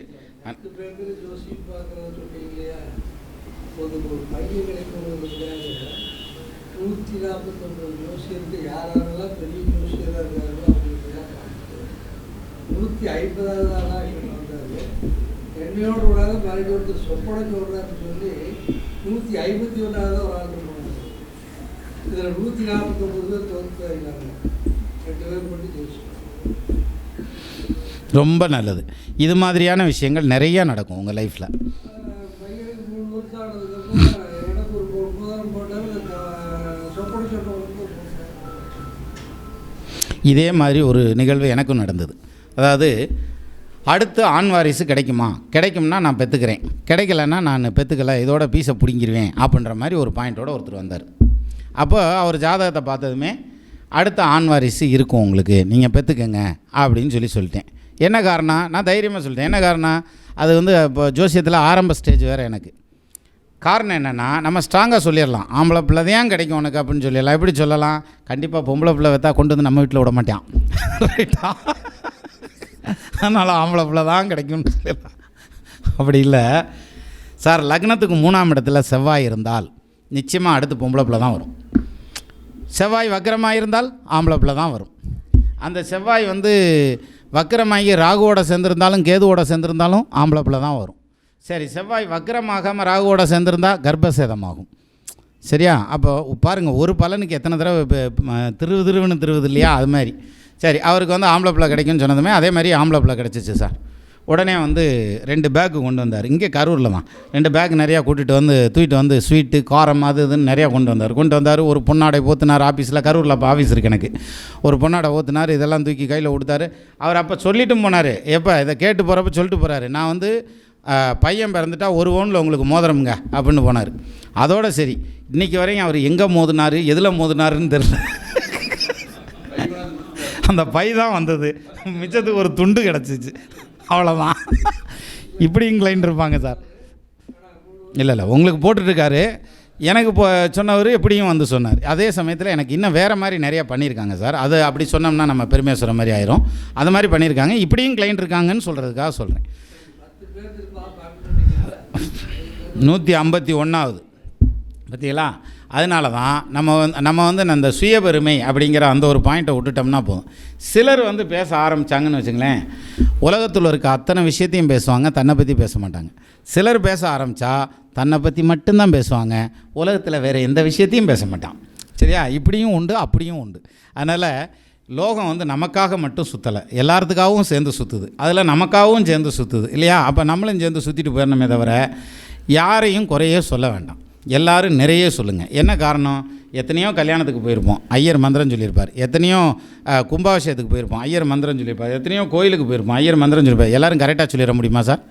ஒரு சின்ன மேன்மேட் மிஸ்டேக் வராதா? அப்போ வந்து யாராவது ஒரு ஐயர் கரெக்ட் பண்ணி பார்த்துருக்கீங்களா? யாராவது ஒருத்தர் குறை சொல்லி நீங்கள் இதை இப்படி சொல்லுங்கள், இதை தப்பாக சொல்லிட்டீங்க அப்படின்னு யாராவது சொல்லியிருக்காங்களா? சொல்லலை, சொல்ல மாட்டாங்க. ஏன்னா அதை அவங்களே திருத்திக்குவாங்கங்கிற ஒரு எண்ணம் இருக்கும். அப்படியே சொல்கிறதுனால தனியாக கூப்பிட்டு சொல்லுவாங்க. ஆனால் நம்மால் மட்டும் இருக்கட்டேன், நோட்டை கொடுத்து எவன் சொன்னவன் செவ்வாய் தோசை இல்லை, அவனை வர சொல்லியா ஃபஸ்ட்டு இங்கே. இந்தால் பாவம் புரியாமல் பேசிக்கிருப்பான், செவ்வாய் தோசை இருக்குன்னா இல்லைன்னா புரியாமல் பேசிக்கிருப்பான். இந்தால் சொன்னதுமே உடனே இந்த செவ்வாய் இருக்குன்னு சொன்னார் இல்லையா, அந்த ஜோசியர் இருக்கிற வேலையெல்லாம் போட்டுட்டு திடுதுன்னு ஓடவா போகிறார் அவன் பின்னால். என்னத்தையும் வரமாட்டாங்கங்கிற நம்பிக்கையில் பேசுகிறது. அப்போது இந்த மாதிரி போயிடுறது. ஸோ என்னை பொறுத்த வரைக்கும் அந்த காம்படிஷன் அப்படின்னு சொல்கிறோம் இல்லையா, அந்த காம்படிஷன் இல்லாமல் இருந்தாலே போதும் சார். ஆண்டவன் உங்களுக்கு என்ன படி இழந்திருக்காரோ அது உங்களுக்கு நிச்சயமாக கிடைக்கும். எனக்கு என்ன படி இழந்திருக்காரோ அது நிச்சயமாக கிடைக்கும். 1000 கைகள் மறைத்து நின்னாலும் ஆதவன் மறைவதில்லை இல்லையா? அப்போது நம்ம வந்து நமக்கு வரக்கூடிய அந்த யோக பாக்கியம் அப்படிங்கிறத, அல்லது பேரு புகழ் அந்தஸ்து கௌரவம் பொருளாதாரம் அப்படிங்கிறத இன்னொருத்தரால் தடுத்து நிறுத்த முடியுமா அப்படின்னா நிச்சயமாக முடியாது, சர்வ நிச்சயமாக முடியாது. அதை மீறி ஒருத்தர் தடுத்து நிறுத்திட்டார் அப்படின்னு நீங்கள் சொன்னீங்கன்னா உங்கள் பாக்கியஸ்தானம் பள்ளத்தில் விழுந்துருச்சுன்னு அர்த்தம். சரியா? பூர்வ புண்ணியஸ்தானம் பிடுங்கிட்டு போயிடுச்சுன்னு அர்த்தம். அப்படி வேணால் இருக்கலாமே தவிர மற்றபடி வந்து இன்னொருத்தரால் தடுத்தலாம் நிறுத்த முடியாது. ஸோ அந்த வகையில் எல்லாருக்கும் எல்லாத்தையும் கொடுங்க, எல்லோரும் வந்து சந்தோஷமாக அனுபவிக்கிட்டேன். அப்போ நம்ம ஜோசியத்தை நம்ம வளர்த்து விடணும்னு நினச்சிக்கிட்டு செய்ய வேண்டாம். நம்ம வளரணும்னா நீங்கள் ஜோசியத்தை பேசுங்க, 4 பேர்த்திட்ட பரப்புங்க, தன்னால் வளரும். நீங்கள் வளருவீங்க. ஜோசியம் வளர வளர நம்மளும் சேர்ந்து வளர்ந்துருவோம். சரியா? இப்போ நாங்கள் பேசிட்டு வரையில் தான் சொன்னாங்க, இந்த மாதிரி சார் கேட்குறாரு, இந்த மாதிரி மீட்டிங்க்கு போறியே, இன்னமும் கவர் வாங்கிட்டு வருவியா, சம்பாவனையெல்லாம் வாங்கிட்டு வருவியா அப்படின்னாரு. அதெல்லாம் ஒன்றும் இல்லைங்க, சோறு ஓடுவாங்க அப்படின்னு. நான் அதாவது நான் இப்படி சொன்னதுமே தப்பாக எடுத்துக்காதீங்க, நாங்கள் பேசிட்டு வந்ததுக்காக சொல்கிறேன். அப்போ சம்பாவனை கொடுப்பாங்களாம், இல்லை சம்பாவனைலாம் இல்லை, சோறு ஓடுவாங்க, சாப்பிட்டு வந்துடலாம். அப்போ இந்த பிரசங்கம்லாம் பண்ணுவோம் இல்லையா, ராமாயணத்தை பற்றி பேசுகிறது, கந்த புராணத்தை பற்றி பேசுகிறது, கந்தர் அனுமதியை பற்றி பேசுகிறது, எல்லாம் கோயிலில் உட்காந்து பேசினா அல்லது ஒரு மண்டபத்தில் போய் பேசிட்டு வந்தால் வரையில் என்ன சம்மானம் கொடுப்பாங்க தெரியுமா? ஒரு தேங்காய், ஒரு மூடி தேங்காயும் 2 பழமும் வச்சு ஒரு வெத்தலாக்கு வச்சு கொடுப்பாங்க, ஒரு மாலையை போட்டு விட்ருவாங்க இல்லையா. அதுதான் சம்பாவனை. அதுமாரி அப்போ நம்ம அதுக்காகத்தையும் போய் பேசுகிறோமா அப்படின்னாக்க இல்லை சார். அதை பேசுகிறப்ப கிடைக்கிற ஒரு ஆனந்தம் இருக்கும் பாருங்கள். அதுவும் இந்த கந்தர் அலங்காரத்தெல்லாம் பேசுகிறப்ப கேட்டு பாருங்கள், அப்படி இருக்கும். ஓர ஒட்டார் ஒன்றை உண்ண ஒட்டார் மலரிட்டு உனதுதால் சேர ஒட்டார் ஐவர் செய்வது என் யான் சென்று தேவருய்ய சோரனிட்டூரனை சூரனை காருடல் சோரி கக்க கூறகட்டாரியிட்டோரிமை பொழுதினிற் கொன்றவனை. இந்த 4 வரியை ஒரு 4 மாதம் படிச்சிருப்பேன். சரியா? எழுதி பார்த்து படித்து ஏன்னா வராது. இந்த அருணகிரிநாதர் மட்டும் நிறையா இந்த யூட்டனு இந்த இதெல்லாம் போட்டு வச்சுருப்பார். என்னென்னா சந்தக்கவியில் இருக்கும். அப்போது இது மாதிரி ஜோசியம் வந்து எனக்கு அதில் தமிழில் இன்ட்ரெஸ்ட், அதனால் அதை எடுத்துக்காட்ட சொன்னேன். அது மாதிரி சந்தக்கவி மாதிரி ஜோதிடத்தில் இன்ட்ரெஸ்ட் ஆனதுக்கப்புறம் பார்த்திங்கன்னா நம்ம வாட்டுக்கு ரிவீல் பண்ணிகிட்டே இருக்கலாம் சார், கடன்னு எடுத்துகிட்டே இருக்கலாம். ஒரு ஜாதகத்தில் 12ஆம் இடம் ஆட்சி பெற்று உச்சம் பெற்று நிற்கிறது, அவருடைய திசை நடக்கிறது, அவன் கண்டிப்பாக சொத்து வாங்குவான், இல்லாட்டி கார் வாங்குவான், பேரு புகழ் கிடைக்கும், சோசியல் ஸ்டேட்டஸில் முன்னுக்கு வருவான் சார். 12ல் ஆட்சியாக இருக்க கிரகத்துக்கு, சரியா, ஆட்சியாகி வக்ரமாக இருக்கார். வாழ்க்கையில் பார்க்காத கடன் அவன் பார்ப்பான் அந்த பீரியடில், சரியா. 12ஆம் பாவாதிபதி நீசமாக இருக்கிறார், நிச்சயமாக கஷ்டப்படுவான். 12ஆம் பாவாதிபதி 6ஆம் இடத்துல இருக்கார், யோகமாக இருப்பான். வக்ரம் ஆகிட்டார், கெட்டு போயிடுவான். ராகு சேர்ந்துட்டார், நல்லா இருப்பான். குரு பார்த்துட்டார், இன்னும் ரொம்ப நல்லா இருப்பான், சரியா. அப்போ ஜோசியத்தில் எந்த இடத்துலையும் அடிஸ்கேலை வச்சு ஒரு கோடு ஓட்டி இதுதான் நேர்கோடுன்னு சொல்ல முடியாது. கொஞ்சம் தள்ளி நின்று பார்த்தாக்கும் கோணக்கோடாக தெரியாது, ரைட்டா. அது மாதிரி ஒரு ஜாதகத்துக்கு நேர்கோடு, இன்னொரு ஜாதகத்துக்கு கோணக்கோடாயிரும். அப்போ அது இன்னும் வேறு ஜாதகத்துக்கு அதுதான் நேர்கோடாக இருக்கும். இந்த டெக்னிக்கை கண்டுபிடிக்கிறது, இந்த நிதானத்தை கண்டுபிடிக்கிறது தான் சார். கிட்டத்தட்ட இந்த ஜோசியம் படிக்கிறது பெட்ரோமாஸ் லைட்டு பருத்தி விடுற மாதிரி. அதாவது அதை ஒரு நேக்காக பொருத்தணும், இல்லாட்டினா மொத்தமாக பிடிங்கிக்கான். அண்ணே இதுதான் வேண்டிலான்ட்டு போயிடுவாங்க, சரியா. இது எப்படின்னே எரிங்க அப்படின்ட்டு போயிடுவான். அதனால் அந்த நேக்கு கண்டு ஆரம்பிச்சு அந்த பற்ற வைக்கணும் இல்லையா, அது கண்டு காற்றடிக்கணும். நிறையா காற்றடித்தாலும் எரியாது. அப்போ அது மாதிரி இது ஒரு டைப்பான விஷயம். டீப் லைட் மாதிரி எல்லாமே கரெக்டாக இருக்கும், எரியாது. எது ஜோசியத்தை பொறுத்த வரைக்கும் எல்லாம் கரெக்டாக படிச்சிருப்பான். நம்ம படித்தது அப்படியே அந்த ஜாதகத்தில் இருக்கான், அந்த ரூல்ஸ் படியே சொல்லுவான். அப்படி இல்லைங்களே அப்படிம்பாங்க சிம்பிளாக, சரியா. அப்போ கன்ஃபியூஸ் ஆகி போயிடும் நமக்கு. அப்போ அது மாதிரி நம்மளை நிறைய டெஸ்ட் பண்ண கூட வரலாம். ஸோ இது வந்து ஒரு பிரமாதமான கலை சார், கம்பு சுற்றுற கலை. அதாவது விர்ச்சுவல் கம்பு சுற்றுவோம். நம்ம அந்த பார்ட்டி வந்து உட்காந்துருக்காங்கன்னா அவங்க முன்னாடியே விர்ச்சுவலாக கம்பு சுற்றுறோம் இல்லையா, அது மாதிரி சுற்றுறதுக்கான அமைப்பு. அப்பேற்பட்ட இந்த ஜோசியத்தை கையில் எடுத்த நமக்கு கொடுத்த, நம்ம கையில் எடுத்தேன்னு சொல்ல முடியாது, நமக்கு கொடுத்தது யார் கொடுத்தா? முருகப்பெருமான் தான் கொடுத்தார் ஜோசியத்தை. என்ன காரணம்? ஜோசியம் வந்து அகஸ்தியருக்கு முருகன் தான் முதல்ல உபதேசம் பண்ணார் அப்படின்னு ஒரு கருத்து உண்டு. அதுவும் திருச்செந்தூரில் தான் உபதேசம் பண்ணான்னு சொல்லுவாங்க. செல்லடிக்கும் தடவரையில்னு பிரமாதமான பாட்டு உண்டு அதுக்கு. அப்போது அந்த முருகப்பெருமான் கொடுத்த ஜோதிடம், அதேமாதிரி தமிழ் கடவுள் கொடுத்த ஜோதிடம். சார் தமிழுக்குன்னு ஒரு கடவுள், மொழிக்கு ஒரு கடவுள்னால் நம்ம மொழிக்கு மட்டும்தான் சார், முருகன் மட்டும்தான். நீங்கள் இங்கிலீஷ் கடவுள் கேள்விப்பட்டிருக்கீங்களா? இல்லை வந்து தெலுங்கு கடவுள், கேரளா கடவுளில் கேரளா மொழி கடவுள் இருக்காரா? இல்லை, அதெல்லாம் கிடையாது. நம்மால் தான் வாழ்ந்திருக்கான், சும்மா பிரமாதமாக வாழ்ந்திருக்கான். அதாவது ஒவ்வொன்றையும் அனுபவிச்சு வாழ்கிறதுன்னு சொல்லுவாங்கல்ல, அந்த மாதிரி. அந்த வகையில் தான் வந்து தமிழுக்கு கடவுள் அப்படிங்கிறது முருகனை கொடுத்தான். அந்த முருகன் கொடுத்த அந்த சக்தியினால தான் நம்ம மொழியை பேசுகிறோம், ஜோசியத்தை பார்க்க போகிறோம், ஜோசியத்தில் சக்ஸஸ் ஆக போகிறோம், சரியா. அந்த சக்ஸஸை ஆண்டவன் நம்ம எல்லாத்துக்கும் அனுகிரகம் பண்ணுவார். பரணி மாதிரியான ஒரு மிகச்சிறந்த குருவாக நீங்களும் பின்னால் வரணும் அப்படின்னு சொல்லி எல்லாம் வல்ல முருகப்பெருமான் உங்களுக்கு வந்து அனுகிரகம் பண்ணணும்னு சொல்லி நானும் வேண்டிக்கிறேன். ஏறுமையில் ஏறி விளையாடு முகம் ஒன்று, ஈசருடன் ஞானமொழி பேசு முகம் ஒன்று, கூறுமடி யார்கள் வினை தீர்க்கு முகம் ஒன்று, குன்றுருவ வேல்வாங்கி நின்ற முகம் ஒன்று, மாறுபடு சூரரை வதைத்த முகம் ஒன்று, வள்ளியை மனம்புணர வந்த முகம் ஒன்று, ஆறுமுகம் ஆனபொருள் நீ அருள வேண்டும், ஆதி அருணாசலம் அமர்ந்த பெருமாளேன்னு அந்த முருகப்பெருமானை வேண்டிட்டு நமது நண்பர்கள் அனைவரும் ஆள்போல் தலைதளைத்து, அருகது போல் வேரூன்றி, மூங்கில் போல் கிளைகிளைத்து, முதியாமல் வாழ்ந்திருக்க வாழ்கவென வாழ்த்தி அமைகிறேன். நன்றி, வணக்கம்.